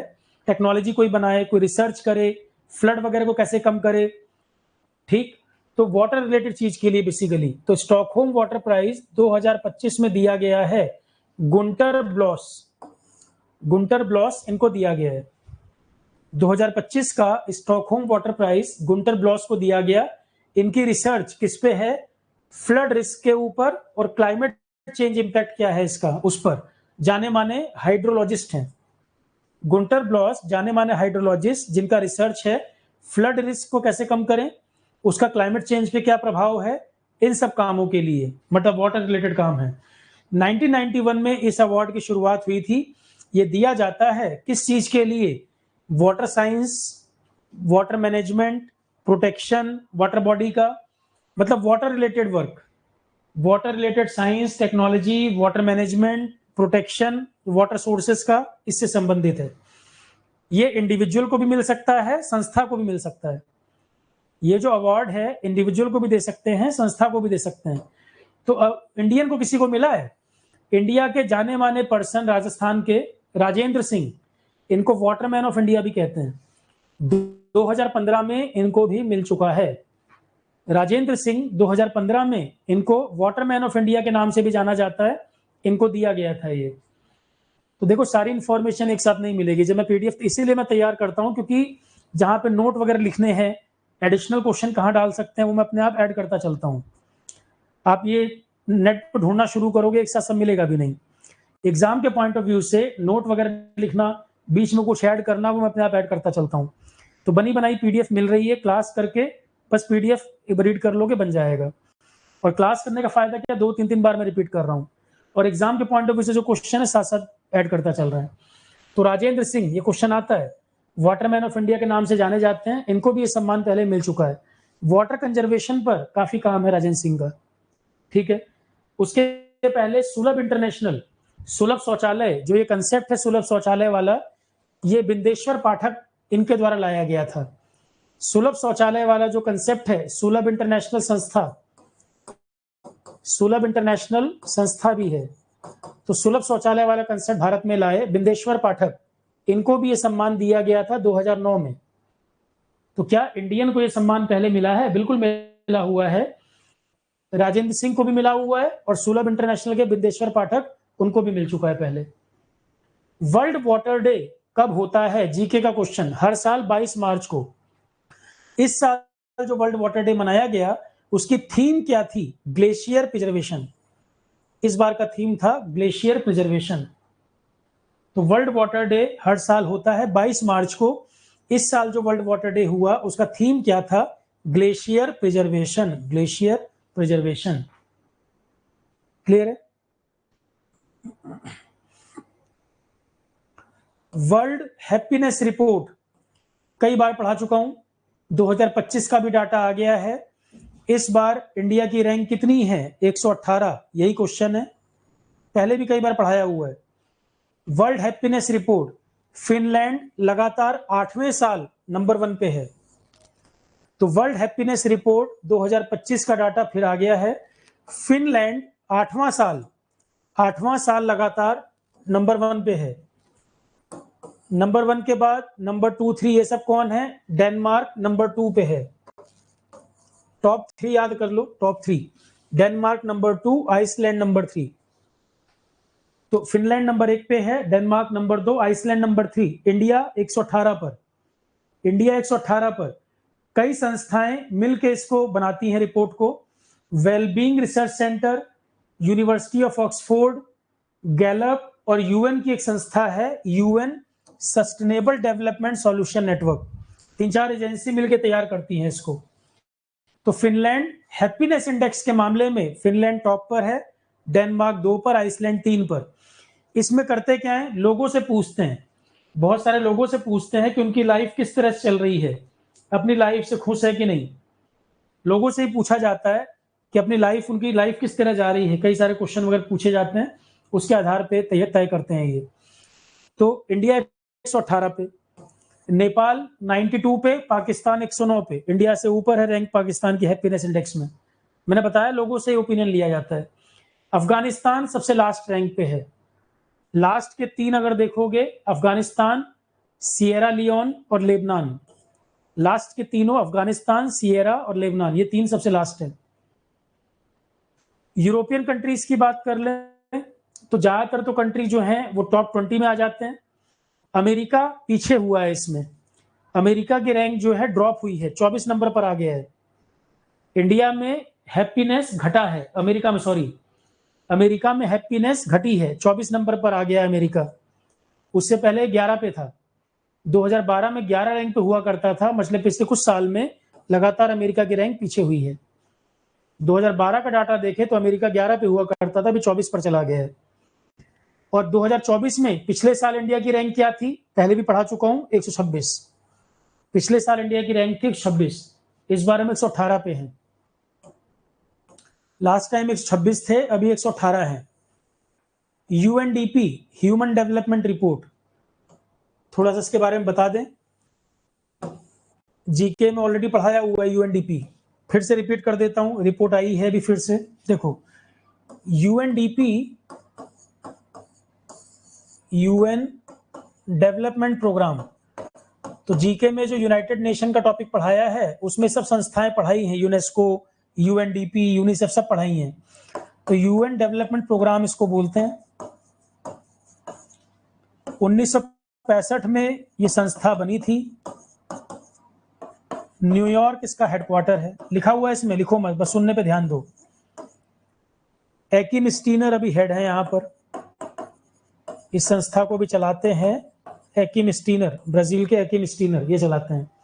तो यूएनडीपी, यूएन डेवलपमेंट प्रोग्राम 1965 में बना, न्यूयॉर्क हेडक्वार्टर है, एकिम स्टीनर अभी हेड है यहाँ पर।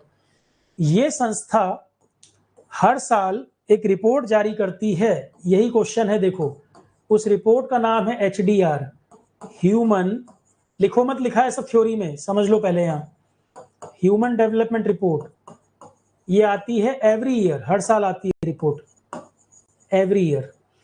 तो यूएनडीपी यूएन की एक संस्था है, हर साल एक रिपोर्ट जारी करते हैं, ह्यूमन डेवलपमेंट रिपोर्ट। ये रिपोर्ट तैयार की जाती है, एक मैथमेटिकल टूल है, उसको बोलते हैं HDI, ह्यूमन डेवलपमेंट इंडेक्स। ये एक मैथमेटिकल टूल है, इसके आधार पर यह रिपोर्ट तैयार की जाती है। ह्यूमन डेवलपमेंट इंडेक्स, इसमें 3 पैरामीटर लिए जाते हैं। HDI का जो कैलकुलेशन करते हैं उसमें 3 पैरामीटर लिए जाते हैं। एक पैरामीटर लिया जाता है एजुकेशन या लिटरेसी कह लो, एक पैरामीटर होता है प्रति व्यक्ति आय, पर कैपिटा इनकम, और एक पैरामीटर होता है हेल्थ, या लोगों की एवरेज लाइफ कितनी है उससे पता लग जाता है हेल्थ, लाइफ एक्सपेक्टेंसी, या मैं यहीं पर हेल्थ लिख देता हूं, ठीक है। तो यूएन की एक संस्था है यूएनडीपी, ये एक रिपोर्ट जारी करते हैं, ह्यूमन डेवलपमेंट रिपोर्ट, हर साल डाटा आता है। ये एक मैथमेटिकल टूल HDI, इसके बेसिस पे कैलकुलेट किया जाता है रैंकिंग। HDI एक कंसेप्ट है, इसके बेसिस पे निकाला जाता है। ये वैल्यू निकालने के लिए 3 पैरामीटर कंसीडर किए जाते हैं। उस कंट्री में एजुकेशन या लिटरेसी का क्या स्टेटस है, पर कैपिटा इनकम, प्रति व्यक्ति एवरेज इनकम कितनी है, लाइफ एक्सपेक्टेंसी मतलब ऑन एन एवरेज लोग जीते कितना है, 70 साल 75 साल एवरेज लाइफ कितनी है, तो लाइफ एक्सपेक्टेंसी या हेल्थ कह लो। 3 पैरामीटर के बेसिस पे कैलकुलेट किया जाता है। और ये जो कैलकुलेशन निकलता है, इसका स्केल 0 से 1 के स्केल पे वैल्यू निकलती है, 0 से 1 के लेवल पे निकाला जाता है। 1 के जितना क्लोज होगे, 0.8 के ऊपर, तो आपको डेवलप्ड कंट्री माना जाएगा। चार कैटेगरी बनी हुई है, हाई इनकम कैटेगरी है कि मिडिल इनकम कैटेगरी है कि लो इनकम कंट्री है। तो इसके डाटा के हिसाब से पता लगेगा आप दुनिया में डेवलपमेंट के मामले में किस लेवल पर हो, आप डेवलप कंट्री हो कि डेवलपिंग हो कि पुअर कंट्री हो, इससे आपका स्टेटस पता लग जाता है। तो ह्यूमन डेवलपमेंट रिपोर्ट जो हर साल आती है, कहीं ना कहीं ये आपके डेवलपमेंट को बताती है कि दुनिया में आप कहाँ लाई कर रहे हैं, दुनिया में आप कहाँ लाई कर रहे हैं डेवलपमेंट के मामले में। आप हाई इनकम कैटेगरी में हो कि मिडिल इनकम हो कि लो इनकम हो, इसमें ये पता लग जाएगा। तो 0.8 के ऊपर अगर आप जाते हो तब हाई कैटेगरी माना जाता है, 0.8 के ऊपर जाते हो तब हाई कैटेगरी माना जाता है। इंडिया 0.6 के आसपास, 0.67 के आसपास इंडिया का स्कोर है, 0.67 के आसपास है, तो हम हाई कैटेगरी में मिडिल लेवल पर आते हैं, हम मीडियम लेवल पर आते हैं। ठीक है, तो ये 3 पैरामीटर के बेसिस पे निकाला जाता है। ये कंसेप्ट किसका दिया था? एचडीआई का कंसेप्ट 1990 के आसपास पाकिस्तान के डॉक्टर महबूबुल हक, 1990 के आसपास डॉक्टर महबूबुल हक पाकिस्तान के, एचडीआई का कंसेप्ट इनका दिया था। और एचडीआर पहली बार जो ये रिपोर्ट पब्लिश हुई थी, पहली बार जो रिपोर्ट पब्लिश हुई थी, इसमें महबूबुल हक और अमर्त्य सेन भारत के दोनों का योगदान था।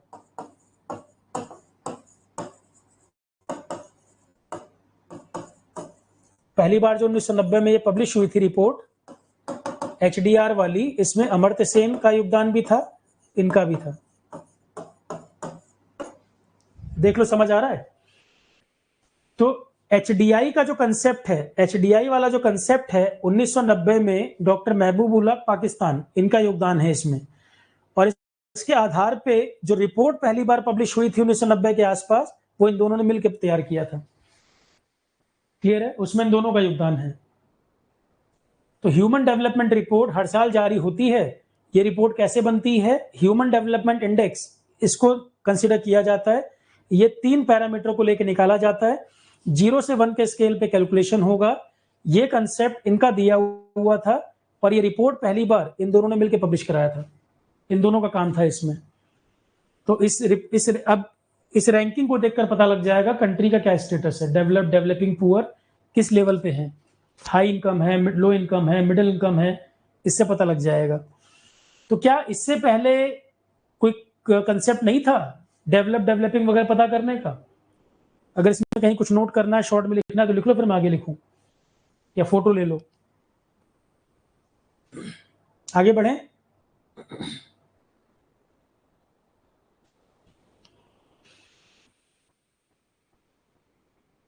कोई कुछ लिख रहा है या फोटो ले रहा है तो भाई खींच लो, फिर आगे बढ़े।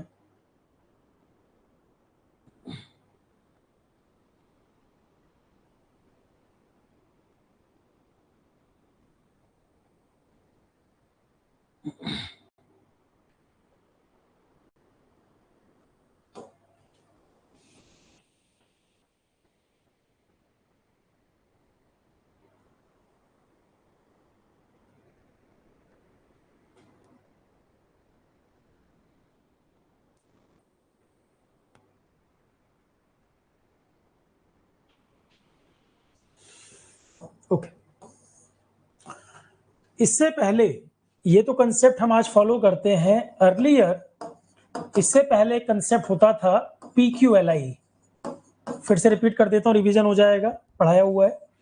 तो इससे पहले कंसेप्ट होता था physical quality of life index, PQLI, given by David Morris.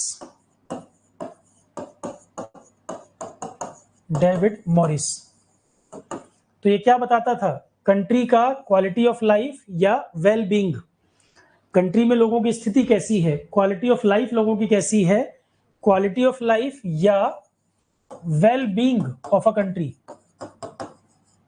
Country की स्थिति कैसी है। तो PQLI, physical quality of life index, ये बताता था क्वालिटी ऑफ लाइफ या वेल बीइंग कंट्री का कैसा है, लोगों का स्टेटस कैसा है। डेविड मॉरिस के द्वारा दिया गया कंसेप्ट था। इसका जो स्केल होता था वो 1 से लेके 100 तक होता था, वहां पे 0 to 1 नहीं होता था, वहां से 1 to 100 का स्केल होता था। और 3 पैरामीटर जो यहाँ लिए जाते थे, 2 कॉमन थे, एक अलग था। एक तो पैरामीटर यही था लिटरेसी वाला, लिटरेसी पैरामीटर था। एक पैरामीटर था लाइफ एक्सपेक्टेंसी। लाइफ एक्सपेक्टेंसी का मतलब होता है ऑन एन एवरेज लोग कितना जीते हैं। और एक पैरामीटर यहां था infant mortality rate. Infant mortality rate IMR बोलते हैं। इन्फेंट मोर्टेलिटी का मतलब है हर साल 1 साल से कम की उम्र के बच्चे, हर साल कितने बच्चे 1000 में से डेथ हो जाती है। 1000 में से कितने infant newly born baby out of 1000 death हो जाती है, ये निकाला जाता है इसमें। क्लियर है? ये 3 पैरामीटर्स में लिए जाते थे, तो तीनों को ऐड करके अपॉन 3 into 100, तीनों को ऐड करके अपॉन 3 into 100 ऐसे कुछ करके निकालते थे, इसका फार्मूला होता था। तो पहले ये लिया जाता था, पर अब ये रिलीवेंट नहीं है। पहले इसको फॉलो करते थे, पर अब ये रिलीवेंट नहीं है। क्लियर है?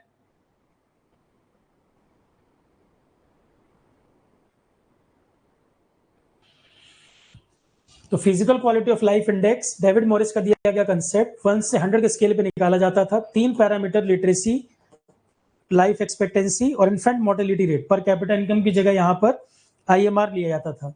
IMR का मतलब होता है number of children death out of 1000 every year. हर साल 1000 में से कितने इन्फेंट की डेथ हो जाती है, ये IMR बताता है।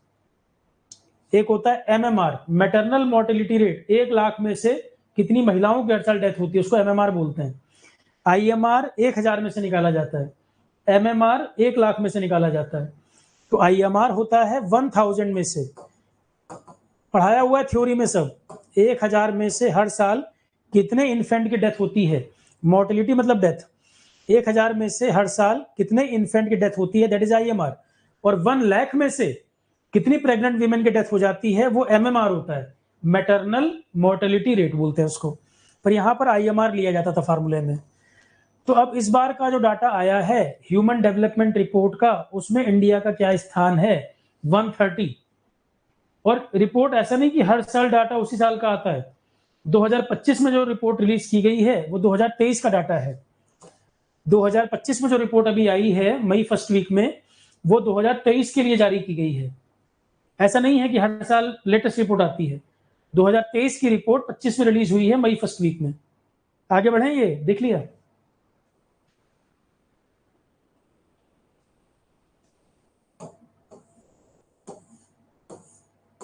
अब करंट का टॉपिक जो है वो देखो, UNDP का ह्यूमन डेवलपमेंट रिपोर्ट 2025 में डाटा जारी हुआ है। 6 मई को रिपोर्ट आई है। 2025 में रिपोर्ट जारी हुई है 2023 के लिए। 2025 में जो डाटा आया है 2023 के लिए आया है। अब इसमें क्या, 193 कंट्री की रैंक जारी की गई है, जिसमें इंडिया की रैंक 130। ये बहुत आते हैं क्वेश्चन एग्जाम में। 193 में से इंडिया का स्थान इस बार 130 है। तो इंडिया अपनी परफॉर्मेंस इंप्रूव किया, 193 में से 130 पर है। 2025 का डाटा जारी जो हुआ है UNDP का। और HDI की वैल्यू इंडिया की इंक्रीज हुई है, 0.676 था 0.685 है अभी। 0.8 जब क्रॉस करेंगे ना तब हम हाई इनकम कैटेगरी में आएंगे। तो अभी हम 0.68 पे हैं। इंप्रूव हुआ है थोड़ा बहुत, 0.68 पे हैं अभी। उससे पहले वाली रिपोर्ट में 0.676 नंबर आया था। तो इंडिया मीडियम कैटेगरी में है, इंडिया मीडियम डेवलपमेंट कैटेगरी में है, moving closer threshold for high human development. High की तरफ हम जा रहे हैं, अभी हुए नहीं है। इंडिया ने कई चीजों में बड़ा अच्छा परफॉर्म किया है। लाइफ एक्सपेक्टेंसी के मामले में आज तक की बेस्ट परफॉर्मेंस है इंडिया की। जब से ये रिपोर्ट जारी हो रही है, लाइफ एक्सपेक्टेंसी का नंबर इंडिया का आज तक का सबसे ऊपर आया है। तो जब से ये रिपोर्ट बनना शुरू हुई है, लाइफ एक्सपेक्टेंसी का हाईएस्ट नंबर इंडिया का आया है, उससे पहले पीछे थे। तो इसका मतलब हेल्थ प्रोग्राम इंडिया के जो कई सारे रहे, आयुष्मान भारत है, जनानी शिशु सुरक्षा कार्यक्रम है, कई सारे जो प्रोग्राम है, इसका मतलब सफलता रही है उनमें। पोषण अभियान है, तो हेल्थ के कई सारे प्रोग्राम इसका मतलब जो रहे हैं वो बढ़िया रहे हैं। लाइफ एक्सपेक्टेंसी, लोगों की एवरेज लाइफ बढ़ी है, इसका मतलब हेल्थ प्रोग्राम भारत के सफल रहे हैं। और जो इस बार की रिपोर्ट आई थी उसको टाइटल क्या दिया था, a matter of choice, people and possibility in the age of AI. इस बार का जो ह्यूमन डेवलपमेंट रिपोर्ट जारी किया गया था उसका टाइटल था a matter of choice, people and possibilities in the age of AI. तो एआई के रोल की भी चर्चा यहां पर थी, आर्टिफिशियल इंटेलिजेंस का जो रोल बढ़ रहा है उसकी भी चर्चा थी। डेवलपमेंट के लिए एआई की भी बहुत जरूरत, इंडिया जैसे कंट्री को भी, उसकी चर्चा भी यहां पर थी। 2022 में इससे पहले जो डाटा आया था इंडिया की रैंक 133 थी, इस बार 130 है। 130 जो इंडिया की रैंक है इस बार, उससे पहले क्या रैंक थी, 133 थी। 3 रैंक इंडिया इंप्रूव किया है, 3 रैंक जो है उसमें इंप्रूवमेंट हुआ है। तो जो जो पैरामीटर लिए जाते हैं, एक तो एजुकेशन वाला पैरामीटर लिया जाता है, एजुकेशन वाले में भी इंप्रूवमेंट देखा गया है। तो एजुकेशन के भी जो प्रोग्राम है, राइट टू एजुकेशन, समग्र शिक्षा अभियान, नेशनल एजुकेशन पॉलिसी, तो कई सारे जो प्रोग्राम हैं इसका मतलब वो भी बढ़िया रहे हैं। एजुकेशन वाले में भी इंप्रूवमेंट देखी जा रही है। लाइफ एक्सपेक्टेंसी इंडिया का बढ़ा है 58.6 ईयर। 1990 में इंडिया की एवरेज लाइफ लोगों की 58.6 साल होती थी, अभी 72 साल हो गई है। एवरेज लाइफ भारत में लोगों का 58.6 हुआ करता था 1990 में, अभी एवरेज 72 साल है, हाईएस्ट है अभी तक का जब से रिपोर्ट आ रही है। तो कई सारे हेल्थ प्रोग्राम सफल रहे। पर कैपिटा इनकम में भी भारत का अभी जो है ये $9,046 हो चुका है 2023 में, $9,046 हो चुका है पर कैपिटा इनकम 2023 का। तो ये भी इंप्रूव किया है। तो कई सारे पैरामीटर में इंडिया ने इंप्रूव किया है। हमारे आसपास के जो कंट्री है उनकी क्या हालत, चाइना 78 पे है, श्रीलंका 89, चाइना 78, श्रीलंका 89, बाकी पाकिस्तान वगैरह पीछे हैं। टॉप 3 कंट्री कौन कौन है, आइसलैंड, नॉर्वे, स्विट्जरलैंड, टॉप 3 ये हैं। लास्ट कंट्री कौन है, अफ्रीका का साउथ सूडान।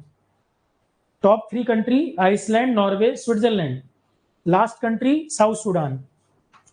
फिर यहां मैंने यूएनडीपी के बारे में लिख दिया है, कब बना था, कहां हेडक्वार्टर है, एचडीआई, एचडीआर अभी जो बताया पीछे, अभी जो पीछे समझाया है वो लिख दिया है, अभी जो पीछे पॉइंट समझाए थे वो लिख दिए हैं एचडीआर, एचडीआई के बारे में। सर्व शिक्षा अभियान जो है वो अब समग्र शिक्षा स्कीम के अंदर मर्ज हो चुका है। एक टीचर वाला प्रोग्राम था, एक समग्र ये सर्व शिक्षा अभियान था, 3 प्रोग्राम थे, उच्चतर शिक्षा करके कुछ था, 3 प्रोग्राम थे, बता चुका हूं पहले में। समग्र शिक्षा स्कीम में 3 पुराने प्रोग्राम मर्ज होकर एक ही हो चुके हैं। समग्र शिक्षा अभियान जो भी लिखा है यहाँ पर, 3 प्रोग्राम थे, सर्व शिक्षा अभियान भी इसके अंदर मर्ज हो गया है। एक्चुअल में गवर्नमेंट ने क्या किया ना, कुछ स्कीम पहले चलती थी, अब वो 3-4 स्कीम को मिला के एक ही में क्लब कर दिया है। समग्र शिक्षा में 3 प्रोग्राम जो है वो मर्ज हो गए हैं। एक टीचर एजुकेशन का था, एक सर्व शिक्षा अभियान था, एक और था, 3 प्रोग्राम थे, लिखवाए हुए मैंने आपको कॉपी में, वैसे एक बार चेक कर लो चाहे तो। समग्र शिक्षा स्कीम जो कुछ समय पहले शुरू की गई, उसमें पहले की 3 अलग अलग योजनाओं का मर्जर कर दिया गया था। एक बार नोट कर लो तीनों के नाम। सर्व शिक्षा अभियान तो है ही, एक टीचर एजुकेशन का प्रोग्राम था, एक और था कोई।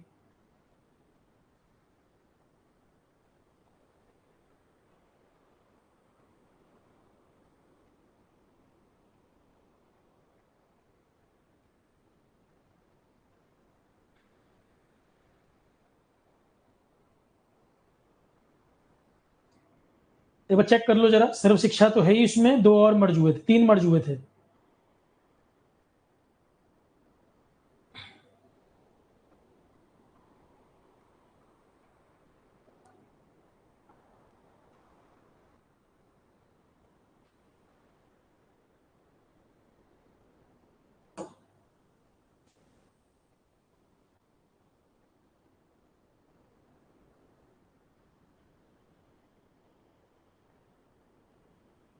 एक था सर्व शिक्षा अभियान, एक था राष्ट्रीय माध्यमिक शिक्षा अभियान, और एक टीचर एजुकेशन। राष्ट्रीय माध्यमिक वाला जो है वो भूल रहा था मैं, राष्ट्रीय माध्यमिक शिक्षा अभियान। तो समग्र शिक्षा स्कीम में 3 प्रोग्राम मर्ज हो गए थे एक्चुअल में, छोटी क्लास से लेकर 12वीं तक प्री स्कूल से लेके 12वीं तक का प्रोग्राम, प्री स्कूल से लेके 12वीं तक का। तो समग्र शिक्षा की स्कीम में एक तो सर्व शिक्षा अभियान, ये इसी का पार्ट हो चुका है, सर्व शिक्षा अभियान SSA, ये भी इसी में चला गया। एक टीचर एजुकेशन प्रोग्राम हुआ करता था, वो भी इसी में आ चुका है। और एक राष्ट्रीय माध्यमिक शिक्षा अभियान, तीसरा एक और था, लिख लो चाहे तो, राष्ट्रीय माध्यमिक RMSA, राष्ट्रीय माध्यमिक शिक्षा अभियान। तीनों मर्ज होके एक ही प्रोग्राम बन चुका है, समग्र शिक्षा। प्री स्कूल से क्लास 12 तक के लिए, प्री स्कूल से लेके क्लास 12 को कवर कर रहा है, स्कूल एजुकेशन के लिए। ऐड कर लो जरा, ये पहले पढ़ा चुका हूं, फिर से पर नोट कर लो, ये रिवीजन हो जाएगा। तो सर्व शिक्षा अभियान, टीचर एजुकेशन और राष्ट्रीय माध्यमिक शिक्षा अभियान तीनों मर्ज होके इस प्रोग्राम का पार्ट हो गए हैं, समग्र शिक्षा अभियान। अब ये तीनों योजनाएं आपको अलग अलग सुनने को नहीं मिलेंगी, ये इसी का पार्ट हो चुका है। तो बेसिकली क्या चीज है ये, इन तीनों योजनाओं का एक इंटीग्रेटेड प्रोग्राम है ना। आपसे कोई पूछे तो क्या कहेंगे, ये तीनों योजनाओं का एक इंटीग्रेटेड प्रोग्राम है समग्र शिक्षा, जो प्री स्कूल से लेकर 12th क्लास तक के लिए इंटीग्रेटेड प्रोग्राम। और सरकार ने ऐसे बहुत सारी योजनाएं चलाई जो छोटे छोटे कई सारी स्कीम पहले थी। अब कई सारी स्कीम में क्या होता है ना, ओवरलैपिंग होती है या डुप्लीकेसी होती है, पैसे की वेस्टेज होती है। तो ऐसे कई सारे प्रोग्राम को मर्जर करके एक एक स्कीम में ले आए हैं। अकेला ये नहीं, बहुत सारी योजनाएं मैंने पहले ही बताई हैं, अलग अलग प्रोग्राम चलते थे, उनको मर्जर करके एक प्रोग्राम में ले आए। जैसे यहाँ पर भी 3 स्कीम जो है एक ही में आ गई, ठीक, कंफ्यूजन ना हो, डुप्लीकेसी ना हो, वेस्टेज, रिसोर्सेज का वेस्टेज ना हो। अब कुछ कुछ करंट के पॉइंट शॉर्ट में देख लेते हैं। कमला प्रसाद बिसेसर दोबारा से प्रधानमंत्री बन गई हैं, कहाँ की, Trinidad and Tobago, West Indies वाले जो कंट्री हैं उन्हीं में एक कंट्री है त्रिनिदाद टोबैगो, ब्रायन लारा है जहां का। तो कमला प्रसाद बिसेसर दोबारा से प्रधानमंत्री बन गई हैं। कैरेबियन कंट्रीज, कैरेबियन आइलैंड्स जो हैं उनमें एक कंट्री है त्रिनिदाद टोबैगो, वही जो वेस्ट इंडीज वाले जो कंट्रीज हैं। 2010 से 15 में भी PM रह चुकी हैं पहले, और ये एकमात्र महिला है, एकमात्र वुमेन है कैरेबियन कंट्रीज जो आइलैंड्स हैं उनमें जो सर्व कर रही है एज ए PM। एकमात्र महिला है जो कैरेबियन नेशन में सर्व कर रही है एज ए PM। तो कमला प्रसाद बिसेसर प्रधानमंत्री बनी है कहाँ की, त्रिनिदाद टोबैगो की। एकमात्र महिला है कैरेबियाई देशों में जो सर्व कर रही हैं। और इसकी राजधानी क्या है, port of Spain. Cricket matches खेले जाते हैं ना यहाँ, पोर्ट ऑफ स्पेन राजधानी है। PM नरेंद्र मोदी को श्रीलंका का सिविलियन ऑनर दिया गया है, highest civilian honour, highest civilian honour दिया गया है मित्र विभूषण। श्रीलंका विजिट पर गए थे ना कुछ टाइम पहले, तो PM मोदी को मित्र विभूषण मेडल दिया गया है श्रीलंका की तरफ से, हाईएस्ट सिविलियन ऑनर है श्रीलंका का। पिछले कुछ समय अगर देखें PM मोदी को जितने सम्मान मिले हैं अलग अलग देशों से, ये 22वां इंटरनेशनल अवार्ड है इनको। PM मोदी को जितने सम्मान मिले हैं, कई सारे बता चुका हूं मैं, कई सारे सम्मान मिले हैं, ये 22वां अंतरराष्ट्रीय सम्मान है इनको जो दिया गया है। किसने दिया है, वहां के राष्ट्रपति अनुराग कुमार दिशानायके, अनुराग कुमार दिशानायके। तो PM नरेंद्र मोदी को अभी हाल ही में दिया गया मित्र विभूषण। इसको शुरुआत तो की थी 2008 में, फॉर्मर प्रेसिडेंट वहां के महिंदा राजपक्षे भाग गए देश छोड़ के, और अनुराग कुमार दिशानायके अभी जो राष्ट्रपति हैं उन्होंने सम्मानित किया PM मोदी को, ये मेडल दिया। ये 22वां सम्मान है अंतरराष्ट्रीय जिनको मिला है, किसी इंटरनेशनल फॉरेन कंट्री के द्वारा दिया गया। जो इंडिया के कुछ क्लासिकल किताबें, कुछ क्लासिकल टेक्स्ट, नाट्य शास्त्र एक किताब है आर्ट के ऊपर, भारत मुनि ने लिखी थी। ये एग्जाम में बहुत आता है क्वेश्चन, एंशिएंट इंडिया के क्वेश्चन जो आते हैं एग्जाम में उसमें बहुत पूछता है स्टेट वगैरह में, नाट्य शास्त्र किसने लिखी थी। क्लासिकल इंडियन टेक्स्ट में नाट्य शास्त्र आर्ट की एक बुक है, भारत मुनि ने लिखी थी। और श्रीमद् भगवद गीता यूनेस्को में एक लिस्ट है, ये memory of the world register इस नाम से डॉक्यूमेंट लिस्ट, उसमें इसको शामिल किया गया है। Memory of the world register UNESCO maintain करता है, यूनेस्को मेंटेन करता है memory of the world register, उसमें इन दोनों को जगह दी गई है। भारत की तरफ से नाट्य शास्त्र भारत मुनि ने लिखी, श्रीमद् भगवद गीता, इन दोनों को अभी हाल ही में शामिल किया गया है किसमें, memory of the world register, इसमें जगह दी गई है यूनेस्को के द्वारा। इंडिया के टोटल 14 इंस्क्रिप्शन ऐसे हैं जो इसमें जगह पा चुके हैं।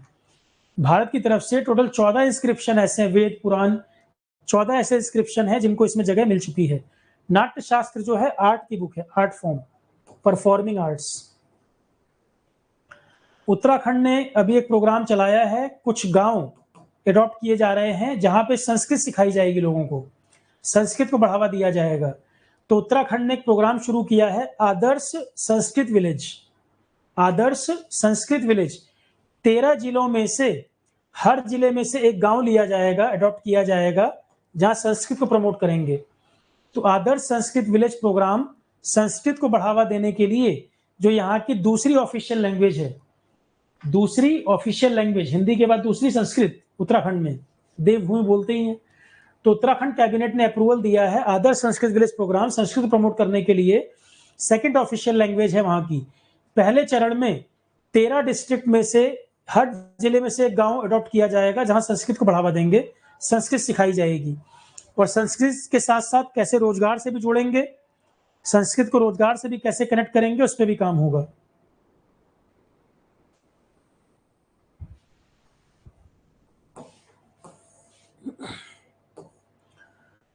एक अभी रिपोर्ट जारी हुई है, यूनाइटेड नेशन की एक संस्था है अंकटाड, अंकटाड के बारे में पढ़ाया हुआ है, इंडस्ट्रीज वगैरह के बारे में रिपोर्ट जारी करता है, फॉरेन डायरेक्ट इन्वेस्टमेंट कितना आ रहा है उसके बारे में रिपोर्ट आती है। इसके बारे में कई बार बता चुका हूं मैं। अंकटाड की एक और रिपोर्ट बड़ी फेमस है, वर्ल्ड इन्वेस्टमेंट रिपोर्ट भी यही जारी करते हैं। वर्ल्ड इन्वेस्टमेंट रिपोर्ट जो है ये भी अंकटाड जारी करता है। इसमें बताते हैं किस कंट्री को कितना एफडीआई मिल रहा है, फॉरेन डायरेक्ट इन्वेस्टमेंट किसको कितना मिल रहा है, पढ़ा चुका हूं। तो अंकटाड जो है इसने एक और रिपोर्ट अभी जारी की है 2025 में, टेक्नोलॉजी एंड इनोवेशन रिपोर्ट। अभी आ सकता है एग्जाम में क्वेश्चन। अंकटाड बड़ी बॉडी है यूएन की, वर्ल्ड इन्वेस्टमेंट रिपोर्ट भी जारी करते हैं। फॉरेन डायरेक्ट इन्वेस्टमेंट का डाटा इस रिपोर्ट में पता लगता है, किस कंट्री को कितना एफडीआई आ रहा है। तो अभी इनकी एक अलग रिपोर्ट आई है 2025 में, technology and innovation. Technology innovation नाम से ही पता लग रहा है, cyber security, artificial intelligence, internet of things, ये सब चीजों की कुछ रिपोर्ट होगी। इंडिया 10वें स्थान पे है। प्राइवेट एआई के क्षेत्र में जो प्राइवेट इन्वेस्टमेंट आ रहा है, आर्टिफिशियल इंटेलिजेंस के क्षेत्र में जो प्राइवेट इन्वेस्टमेंट मिल रहा है, भारत दुनिया में 10वें नंबर पे है प्राइवेट इन्वेस्टमेंट के मामले में। तो एआई के क्षेत्र में जो प्राइवेट इन्वेस्टमेंट, मतलब जो प्राइवेट कंपनीज वगैरह भी जो खर्चा कर रही हैं एआई को बढ़ाने में, रिलायंस, टाटा, कई सारी कंपनीज, तो एआई को बूस्ट करने में प्राइवेट कंपनीज जो इन्वेस्टमेंट कर रही हैं, प्राइवेट इन्वेस्टमेंट जो हो रहा है दुनिया में 10वें नंबर पे है इंडिया। मतलब एआई में तेजी से काम हो रहा है यहां भी। तो as per the 2025 technology and innovation report UNCTAD ने जारी किया, इंडिया एआई के क्षेत्र में प्राइवेट इन्वेस्टमेंट जो हो रही है दुनिया में 10वें स्थान पे है। इट फोकसेस ऑन की साइंस, टेक्नोलॉजी, इनोवेशन इश्यूज। और जो रिपोर्ट पब्लिश हुई है उसका टाइटल ही था inclusive AI for development, inclusive AI for development. सबसे ज्यादा इन्वेस्टमेंट बड़ी बड़ी कंपनी अमेरिका में है, एआई के क्षेत्र में सबसे ज्यादा खर्चा अमेरिका में हो रहा है, इतनी बड़ी बड़ी कंपनीज प्राइवेट इन्वेस्टमेंट कर रही हैं। तो अमेरिका लीड कर रहा है प्राइवेट इन्वेस्टमेंट के मामले में, अमेरिका लीड कर रहा है। उसके बाद चाइना सेकंड नंबर पे है, इंडिया 10वें पे है। एआई के क्षेत्र में प्राइवेट इन्वेस्टमेंट खर्चा उसको बूस्ट करने के लिए अमेरिका सबसे ज्यादा खर्चा कर रहा है एआई में, चाइना दूसरे नंबर पे, इंडिया 10वें नंबर पे है। इससे पता लगता है कि AI, robotics, internet of things, biotechnology, इसका क्या फ्यूचर होगा, किस कंट्री में क्या फ्यूचर होगा, किस पे कितना एग्रेसिवली काम हो रहा है, सब इससे पता लग रहा है किस दिशा में सरकार जा रही है। ठीक। और एक और डाटा आया readiness for frontier technology index. एक और डाटा आया readiness for frontier technology index. इसमें इंडिया 36 नंबर पे था, इसमें रैंक 36 थी। तो दोनों अलग अलग बातें हैं। अगर आपसे पूछे टेक्नोलॉजी एंड इनोवेशन रिपोर्ट, इसमें इंडिया का स्थान 10 नंबर पे, नंबर 1 अमेरिका, नंबर 2 चाइना। और अगर आपसे पूछे readiness for frontier technology index, तब आप लिखोगे 36 है इस बार 170 में से, एक ही साथ जुड़ा हुआ डाटा है। इसमें पूछे तो 36 नंबर पे रैंक है। ठीक। राजस्थान में अभी आर्टिफिशियल इंटेलिजेंस, रोबोटिक्स और साइबरनेटिक्स के लिए एक इंस्टीट्यूट लगाया जा रहा है निम्स यूनिवर्सिटी जयपुर में। राजस्थान स्टेट का भी क्वेश्चन हो गया ये। तो 1 अप्रैल 2025 को राजस्थान में पहला इंटरनेशनल लेवल का इंस्टीट्यूट, राजस्थान में पहला इंटरनेशनल लेवल का institute artificial intelligence, robotics, cybernetics, ये इनॉग्रेशन किया गया है निम्स जयपुर में। अब इसमें कितने कंप्यूटर, लेबोरेटरी, ये तो नहीं पूछेगा, यही क्वेश्चन है, शुरू की 2-3 लाइन क्वेश्चन है। तो गवर्नमेंट ऑफ राजस्थान और निम्स यूनिवर्सिटी ने एग्रीमेंट किया इसके बारे में, जिस राइजिंग राजस्थान के तहत, राइजिंग राजस्थान जो प्रोग्राम है उसके तहत राजस्थान सरकार और निम्स यूनिवर्सिटी इन दोनों के बीच एग्रीमेंट हुआ, जिसमें डिजिटल इनोवेशन, एआई, इसको बढ़ाएंगे। 15 advance lab, 500 high performance computer वगैरह लगाए जा रहे हैं। यूरोप वगैरह से भी टाई अप हो रहा है इसमें, यूरोपियन यूनियन, ग्लोबल ऑर्गेनाइजेशन, उनके साथ भी कोलैबोरेशन हो रहा है इसमें। साउथ अमेरिका का एक कंट्री इक्वाडोर, यहाँ पे दोबारा से राष्ट्रपति बने हैं डैनियल नोबोआ। इक्वाडोर में फिर से राष्ट्रपति बने हैं Daniel Noboa, Daniel Noboa. Department for science, innovation and technology UK का और आर्टिफिशियल इंटेलिजेंस सिक्योरिटी इंस्टीट्यूट, इन्होंने एक सेफ्टी रिपोर्ट जारी की है एआई को लेकर। पहली बार इंटरनेशनल रिपोर्ट जारी हुई है, सेफ्टी रिपोर्ट एआई के बारे में, जहां एआई के कुछ नेगेटिव एस्पेक्ट को लेके बात की गई। The department for science, innovation, technology UK का और एआई सिक्योरिटी इंस्टीट्यूट, पहली बार इंटरनेशनल एआई सेफ्टी रिपोर्ट 2025 जारी की गई है।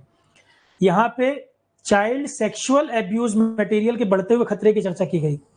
इस रिपोर्ट में बढ़ता हुआ खतरा एआई का, चाइल्ड सेक्सुअल एब्यूज मटेरियल, इसके बारे में मेंशन्ड है। यूके ने इसको लेके रूल भी बनाए हैं, यूके ने लीगल स्टेप की बात भी कर रहा है कि इसको लेके लीगल स्टेप वगैरह लिए जाएंगे। एआई जनरेटेड सीसैम वगैरह जो होगा उसको लेके लीगल स्टेप लिए जाएंगे। पहली बार यूके ऐसा कर रहा है, इंडिया को भी इस दिशा में सोचना चाहिए। तो पहली बार इसके जो दुरुपयोग हैं AI for particular CSAM, child sexual abuse material को लेकर, ये पहली बार इसमें चर्चा में आया रिपोर्ट में, और यूके इसके लिए लीगल स्टेप्स भी ले रहा है। तो बस क्वेश्चन वही है ऊपर, किसने जारी की है? यूके। महिलाओं को आर्टिफिशियल इंटेलिजेंस के क्षेत्र में प्रमोट करने के लिए एक प्रोग्राम है एआई किरण। एआई किरण क्या पर्पस है? वुमेन को एम्पावर करने के लिए एआई के क्षेत्र में, नाम से ही पता है। किरण प्रोग्राम पहले पढ़ाया भी हुआ है मैंने आपको, किरण प्रोग्राम पहले पढ़ा भी चुका हूं, department of science and technology का किरण प्रोग्राम पहले पढ़ा चुका हूं। तो एआई किरण ऐसे याद रख सकते हो, वो भी वुमेन को साइंस के क्षेत्र में आगे बढ़ाने के लिए था, ये एआई की फील्ड में आगे बढ़ाने के लिए। वो department of science and technology manage कर रहा था, ये वाला सीधे सीधे office of principal scientific adviser to the government उनके अंडर में है, ये वाला इनके अंडर में है एआई किरण। तो AI Kiran, it is an initiative to empower women in AI field. National movement की तरह है महिलाओं को क्षेत्र में आगे बढ़ाने के लिए। किसका प्रोग्राम है? सरकार का, जो ये office of the principal adviser, principal scientific adviser, उनके अंतर्गत, साथ में वेरिक्स एक ऑर्गेनाइजेशन है वो भी है, और आईएनके वुमेन करके संस्था है वो भी। ये 3 एजेंसी मिलकर चला रही है इसको, principal office of principal scientific adviser, वेरिक्स और आईएनके वुमेन, तीनों मिलकर चला रहे हैं। तो ये मिशन का प्रोग्राम की पर्पस क्या होगा? महिलाओं को एआई के क्षेत्र में आगे बढ़ाना, जिससे वो इनोवेशन, एंटरप्रेन्योर, एआई की फील्ड में लीडर बने, इंडिया, महिलाएं आगे आए, मेल फीमेल में जो गैप है वो कम हो, यही सब पर्पस है और क्या। एजुकेशन, हेल्थ केयर, इन चीजों में वो एआई का इस्तेमाल कर पाए। भाई विमेन जो है एजुकेशन में भी हैं, हेल्थ सेक्टर में भी हैं, तो इसमें भी वो एआई का इस्तेमाल कर पाए, फॉर एग्जांपल टीचिंग। इसीलिए एआई किरण प्रोग्राम लॉन्च किया गया। किरण योजना department of science and technology की पहले बता चुका हूं मैं, महिलाओं को साइंस के क्षेत्र में आगे बढ़ाना। Green house gas nitrous oxide, India जो है सेकंड नंबर पे सबसे बड़ा एमिटर हो गया चाइना के बाद। Nitrous oxide green house gas जो है, इंडिया सेकंड नंबर पर आ गया है इसको एमिट करने में। दूसरा सबसे बड़ा एमिटर नाइट्रस ऑक्साइड का इंडिया हो चुका है चाइना के बाद। और नाइट्रस ऑक्साइड क्या है? ये भी एक ग्रीन हाउस गैस है, डिटेल में पढ़ चुके हो एनवायरमेंट में। और नाइट्रस ऑक्साइड का पोटेंशियल की अगर बात करें तो आप पढ़ते थे CO2, मीथेन। पोटेंशियल की बात करें तो नाइट्रस ऑक्साइड का पोटेंशियल CO2 की तुलना में 240 से 300 गुना। मात्रा कम है इसलिए इंपैक्ट कम दिखता है। जितना CO2 है अगर उतना नाइट्रस ऑक्साइड होता, ग्लोबल वार्मिंग 300 गुना ज्यादा हो जाती। तो CO2 जो है, CO2 की तुलना में नाइट्रस ऑक्साइड का हीट ट्रैप करने की क्षमता 300 गुना ज्यादा होती है CO2 के कंपैरिजन में, जिसे हम बोलते थे global warming potential. Global warming potential किसी भी गैस का CO2 के रेफरेंस में निकाला जाता है। ग्लोबल वार्मिंग पोटेंशियल किसी भी गैस का CO2 को रेफरेंस लेकर निकालते हैं। नाइट्रस ऑक्साइड का ग्लोबल वार्मिंग पोटेंशियल CO2 की तुलना में 240 से 300 गुना होता है। सबसे ज्यादा होता है सल्फर हेक्साफ्लोराइड का, हाईएस्ट। सबसे ज्यादा ग्लोबल वार्मिंग पोटेंशियल आपसे कोई पूछे सल्फर हेक्साफ्लोराइड का 24,200 के आसपास। तो करंट अफेयर मैंने बार बार बोला है, जब बाकी सब्जेक्ट पढ़ लेंगे, इन्वायरमेंट ये सब चीजें जब आएंगी तो करंट अपडेशन आसान हो जाता है। सीधे कोई सोचे करंट अफेयर याद कर लूं तब मुश्किल होगा। अब अगर किसी ने चीजें पढ़ रखी हैं तो एक लाइन में समझ आ जाएगा। नाइट्रस ऑक्साइड का ग्लोबल वार्मिंग पोटेंशियल ज्यादा होता है और इंडिया सेकंड लार्जेस्ट एमिटर हो गया है इसका। बस यही कहानी है और क्या। चीता पढ़ा चुका हूं। चीता इंडिया में नौरादेही वाइल्ड लाइफ सेंचुरी में लाए गए, साउथ अफ्रीका से, कई कंट्री से लाए गए, नामीबिया से। तो राजस्थान में भी कुछ चीता पॉपुलेशन, एक कॉरिडोर बनाया जाए कि मध्य प्रदेश से लेकर राजस्थान तक चीता पॉपुलेशन ग्रो करे, चीता पॉपुलेशन रहे। तो मध्य प्रदेश का तो जो प्लान है, पालपुर कुनो national park, Gandhi Sagar century, और राजस्थान का मुकुंदरा हिल, कोटा एंड सवाई माधोपुर, ये सब एरिया कॉरिडोर बनाया जाए। ये पूरा कॉरिडोर बनाया जाए, चीता हैबिटेट के तौर पर डेवलप किया जाए। तो राजस्थान जो है इंडिया का पहला इंटर स्टेट चीता कंजर्वेशन कॉरिडोर में शामिल हो रहा है, ज्वाइन कर रहा है। इंडिया का पहला इंटर स्टेट चीता कंजर्वेशन कॉरिडोर राजस्थान मध्य प्रदेश को ज्वाइन कर रहा है, दोनों मिलकर डेवलप कर रहे हैं। तो इसमें मध्य प्रदेश का पालपुर कुनो, गांधी सागर, राजस्थान का मुकुंदरा हिल, कोटा, सवाई माधोपुर, ये सारा एरिया इससे जुड़ा रहेगा। चीता हैबिटेट, चीता पॉपुलेशन मूवमेंट वगैरह इन सब एरिया में हो पाए। तो चीता कंजर्वेशन कॉरिडोर बनाया जा रहा है, मध्य प्रदेश राजस्थान दोनों कनेक्ट कर रहे हैं। लगभग 17,000 स्क्वायर किलोमीटर एरिया, जिसमें 10,500 स्क्वायर किलोमीटर मध्य प्रदेश में और 6,500 राजस्थान में होगा। तकरीबन 17,000 square kilometre area corridor develop होगा, जिसमें मध्य प्रदेश में 10,500, 6,500 राजस्थान के अंदर। मेन लोकेशन ये सब होंगे। चीता कंजर्वेशन कॉरिडोर जो बनेगा उसमें ये सारे एरिया शामिल किए जाएंगे, MP राजस्थान दोनों के। और वैसे चीता पॉपुलेशन मध्य प्रदेश में कहां पर लाए गए थे? नौरादेही, पालपुर कुनो, यही सब एरिया है मध्य प्रदेश की। जब बात आएगी चीता पॉपुलेशन के लिए, नौरादेही, पालपुर कुनो, ये सब एरिया। उसमें और क्या क्या शामिल हो रहे हैं? मुकुंदरा हिल राजस्थान का, सवाई माधोपुर, ये सब एरिया भी जोड़ रहे हैं। मध्य प्रदेश का एक प्रोग्राम है तेजस्वी प्रोग्राम, लॉन्च किया है तेजस्वी प्रोग्राम स्किल डेवलपमेंट के लिए, बच्चों में बिजनेस स्किल और कॉन्फिडेंस बूस्ट करने के लिए। बस यही सवाल है, तेजस्वी प्रोग्राम किसका है? मध्य प्रदेश का। क्या पर्पस है? बच्चों में बिजनेस स्किल और कॉन्फिडेंस बूस्ट करने के लिए। तो कई सारे डिपार्टमेंट के साथ एग्रीमेंट साइन हुआ है। बच्चों को जरूरी knowledge, self employment, skill development, vocational course. तो जो नेशनल एजुकेशन पॉलिसी 2020 है उसको ध्यान में रखते हुए कई सारी चीजें इसमें जोड़ी गई हैं। नेशनल एजुकेशन पॉलिसी 2020 पढ़ाई के साथ साथ लोगों को स्किल डेवलपमेंट भी किया जाए, उसको ध्यान में रखते हुए ये प्रोग्राम MP गवर्नमेंट ने शुरू किया है। तो नेशनल एजुकेशन पॉलिसी 2020 के अंतर्गत कई सारी चीजें जोड़ेंगे, vocational learning, life skill, business skill, ये सारी चीजें सिखाई जाएं। तेजस्वी प्रोग्राम मध्य प्रदेश का किसके लिए? नेशनल एजुकेशन पॉलिसी 2020 के तहत कई सारी चीजें जोड़ी जाएं, बिजनेस स्किल, कॉन्फिडेंस, ये सब चीजें बच्चों में डेवलप की जाएं, वोकेशनल कोर्सेज वगैरह भी कराए जाएं, कोई नई नई स्किल वगैरह सीख पाए। ठीक है, चलो कंप्लीट। अब करंट अफेयर में लगभग चीजें हो गई हैं। 1 से 2 मैक्सिमम कोशिश करेंगे एक लेक्चर में हो जाए, जरूरत पड़ेगी तो दूसरे की जरूरत पड़ेगी। और 10 मई नहीं, जब तक मैं क्लास कराऊंगा उस दिन तक का करा दूंगा। इसके फिर बाद करंट अफेयर जल्दी नहीं होगा, फिर कम से कम 1 डेढ़ महीने बाद होगा। एक क्लास में कोशिश करेंगे जो बाकी डाटा बच रहा है वो पूरा हो जाए, जरूरत पड़ी तो दूसरी क्लास। करंट अफेयर जिस दिन कंप्लीट करूंगा उस दिन तक का करा दूंगा, कि 2 क्लास मान लो एक हफ्ते में 2 क्लास करा देंगे। अगर 20 तारीख को होता है तो 20 तक का सारा करा दूंगा मैं। फिर कम से कम फिर तुरंत मत वो बार बार कहना करंट अफेयर कराइए आगे। फिर उसके बाद कम से कम 1 डेढ़ महीने के गैप के बाद फिर कराएंगे। 2 महीने का डाटा 3 से 4 क्लास में पूरा हो जाता है। पर दिक्कत क्या है, जैसे भी इसको पूरा करूंगा फिर 22-23 से कहेंगे करंट अफेयर कराइए। करंट अफेयर जिस दिन खत्म करूंगा उस दिन तक का करा दूंगा, फिर 1.5-2 महीने बाद नंबर आएगा। क्योंकि जून तक के जितने एग्जाम हैं वो सब आपके क्लियर हो जाएंगे इसमें। उसके बाद जून जुलाई में शायद कोई पेपर नहीं पड़ रहा, जो बैचेस हम चला रहे हैं। उसके बाद फिर आगे जो बैच आएंगे उसको ध्यान में रखते हुए कराऊंगा, पर कम से कम 2 महीने गैप रहेगा। क्योंकि अब करंट अफेयर के अलावा मुझे राजस्थान आरपीएससी का जो बैच है, सोशल एस्पेक्ट पढ़ाना है उनको। इसी महीने के लास्ट वीक में शुरू कर दूंगा मैं। इस महीने के लास्ट वीक में सोशल एस्पेक्ट राजस्थान जीएस जो बैच चल रहा था वो शुरू कर देंगे।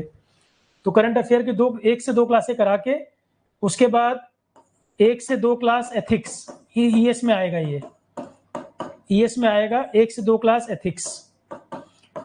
कंप्यूटर बेसिक्स के लिए आईसीटी में कुछ कंप्यूटर का पार्ट बच्चे डिमांड कर रहे थे, तो कंप्यूटर साइंस की फैकल्टी हैं वो आज से स्टार्ट कर रही हैं। वो लेक्चर डेली बनेंगे, एडिट होकर अपलोड होते जाएंगे। तो आईसीटी जो मैं कह रहा था और अपडेट कर देंगे। तो आईसीटी मैंने 17 लेक्चर तो पढ़ाए हुए हैं। कुछ आप लोग कंप्यूटर की डिमांड कर रहे थे, कंप्यूटर के टॉपिक कुछ ऐड करा दीजिए, कई एग्जाम में आ जाते हैं। तो कंप्यूटर के लिए कंप्यूटर साइंस की फैकल्टी हैं, वो ज्यादा बेटर बता पाएंगे। लैंग्वेज के क्वेश्चन आ जाते हैं, तो आज से वो क्लास शुरू करेंगे। वो लेक्चर हम आपको अपडेट करते जाएंगे। जिन जिन एग्जाम में कंप्यूटर जरूरी है उन कोर्सेज को आरोहन पर कंप्यूटर में ऐड कर देंगे, आरोहन के कोर्सेज में। ये यूट्यूब की बात नहीं कर रहा हूं मैं, ठीक है। तो RPSC social aspect Rajasthan GS इस महीने के लास्ट वीक में शुरू कर देंगे। अभी मुझे आपको करंट अफेयर 1 से 2 क्लास, एथिक्स 1 क्लास से 2 मैक्सिमम, इससे ज्यादा नहीं, क्योंकि ईएस का पेपर सर पे है। इतना कराने के बाद करंट अफेयर ईएस का कंप्लीट, एथिक्स पूरा, आईसीटी ऑलरेडी करा रखा है, जो कुछ थोड़ा बहुत ऐड करना है कंप्यूटर में ऐड करवा दे रहे हैं, ये भी पूरा कंप्लीट। बाकी इसमें और जरूरत नहीं है कुछ, बाकी यहाँ पे कंप्लीट है और जरूरत नहीं है। बहुत कंटेंट है ईएस का, इसका 50% भी कोई नहीं कराने वाला, काफी होगा ये। आरओ में भी जुलाई में 27 जुलाई को है ना, हाँ, तो 15 जून के आसपास ईएस खत्म हो जाए और बीपीएससी हो जाए, ये 2 पेपर हो जाएंगे, तब अपडेट कराऊंगा मैं, जो उसमें काम आएगा आपको। आरओ में 27 जुलाई का है तो जून लास्ट में कराऊंगा अपडेशन। 2 क्लास में हो जाएगा 1 डेढ़ महीने का। आप चिंता मत करो, जो जो एग्जाम हो रहे हैं मुझे ध्यान है, जो भी आरोहन के बैचेस हैं मुझे याद है, ठीक। तो बस अभी जो ऑनगोइंग एग्जाम आपको जून में जो पेपर हैं उनकी कहानियां कंप्लीट हो जाएगी। और बीपीएससी के अंदर ऑलरेडी 5-6 टीचर क्लास ले रहे हैं। पता नहीं आप फोल्डर देख रहे हो नहीं देख रहे हो, जो नई लोगों को बता दूं मैं, बीपीएससी के अंदर ऑलरेडी 5-6 टीचर क्लास ले रहे हैं। 2 टीचर जनरल इंजीनियरिंग वाली क्लास ले रहे हैं, एक मैकेनिकल के और एक सिविल के, जनरल इंजीनियरिंग पोर्शन कवर कर रहे हैं। उसके अलावा 2 टीचर जनरल इंजीनियरिंग के क्वेश्चन करवा रहे हैं, 2 टीचर जनरल इंजीनियरिंग के क्वेश्चन करवा रहे हैं, एक मैकेनिकल के और एक इलेक्ट्रिकल के, क्योंकि सिविल वालों को क्वेश्चन प्रैक्टिस चाहिए इन दोनों एरिया का। और एक टीचर करा रहे हैं सिविल टेक्निकल क्वेश्चंस, पेपर 5 और 6 जो आपका है। तो बीपीएससी में 2 टीचर करा रहे हैं जनरल इंजीनियरिंग थ्योरी, 2 करा रहे हैं जनरल इंजीनियरिंग के क्वेश्चन, एक मैकेनिकल के एक इलेक्ट्रिकल के, और एक टीचर करा रहे हैं सिविल में टेक्निकल। उसके अलावा करंट अफेयर मैं करवा रहा हूँ, ये चल रहा है। कंप्यूटर के क्वेश्चन आते हैं बीपीएससी में, कंप्यूटर साइंस के जो फैकल्टी हैं आज से वो लेक्चर भी ऐड हो जाएंगे। तो बीपीएससी में कितना करोगे, 2 टीचर, 4, 5, 6, 7 टीचर क्लास ले रहे हैं बीपीएससी के अंदर, ठीक है। सिर्फ जनरल इंजीनियरिंग किसी को करना है वो कोर्स भी ऑलरेडी अवेलेबल है, जो आपने डिमांड किया था।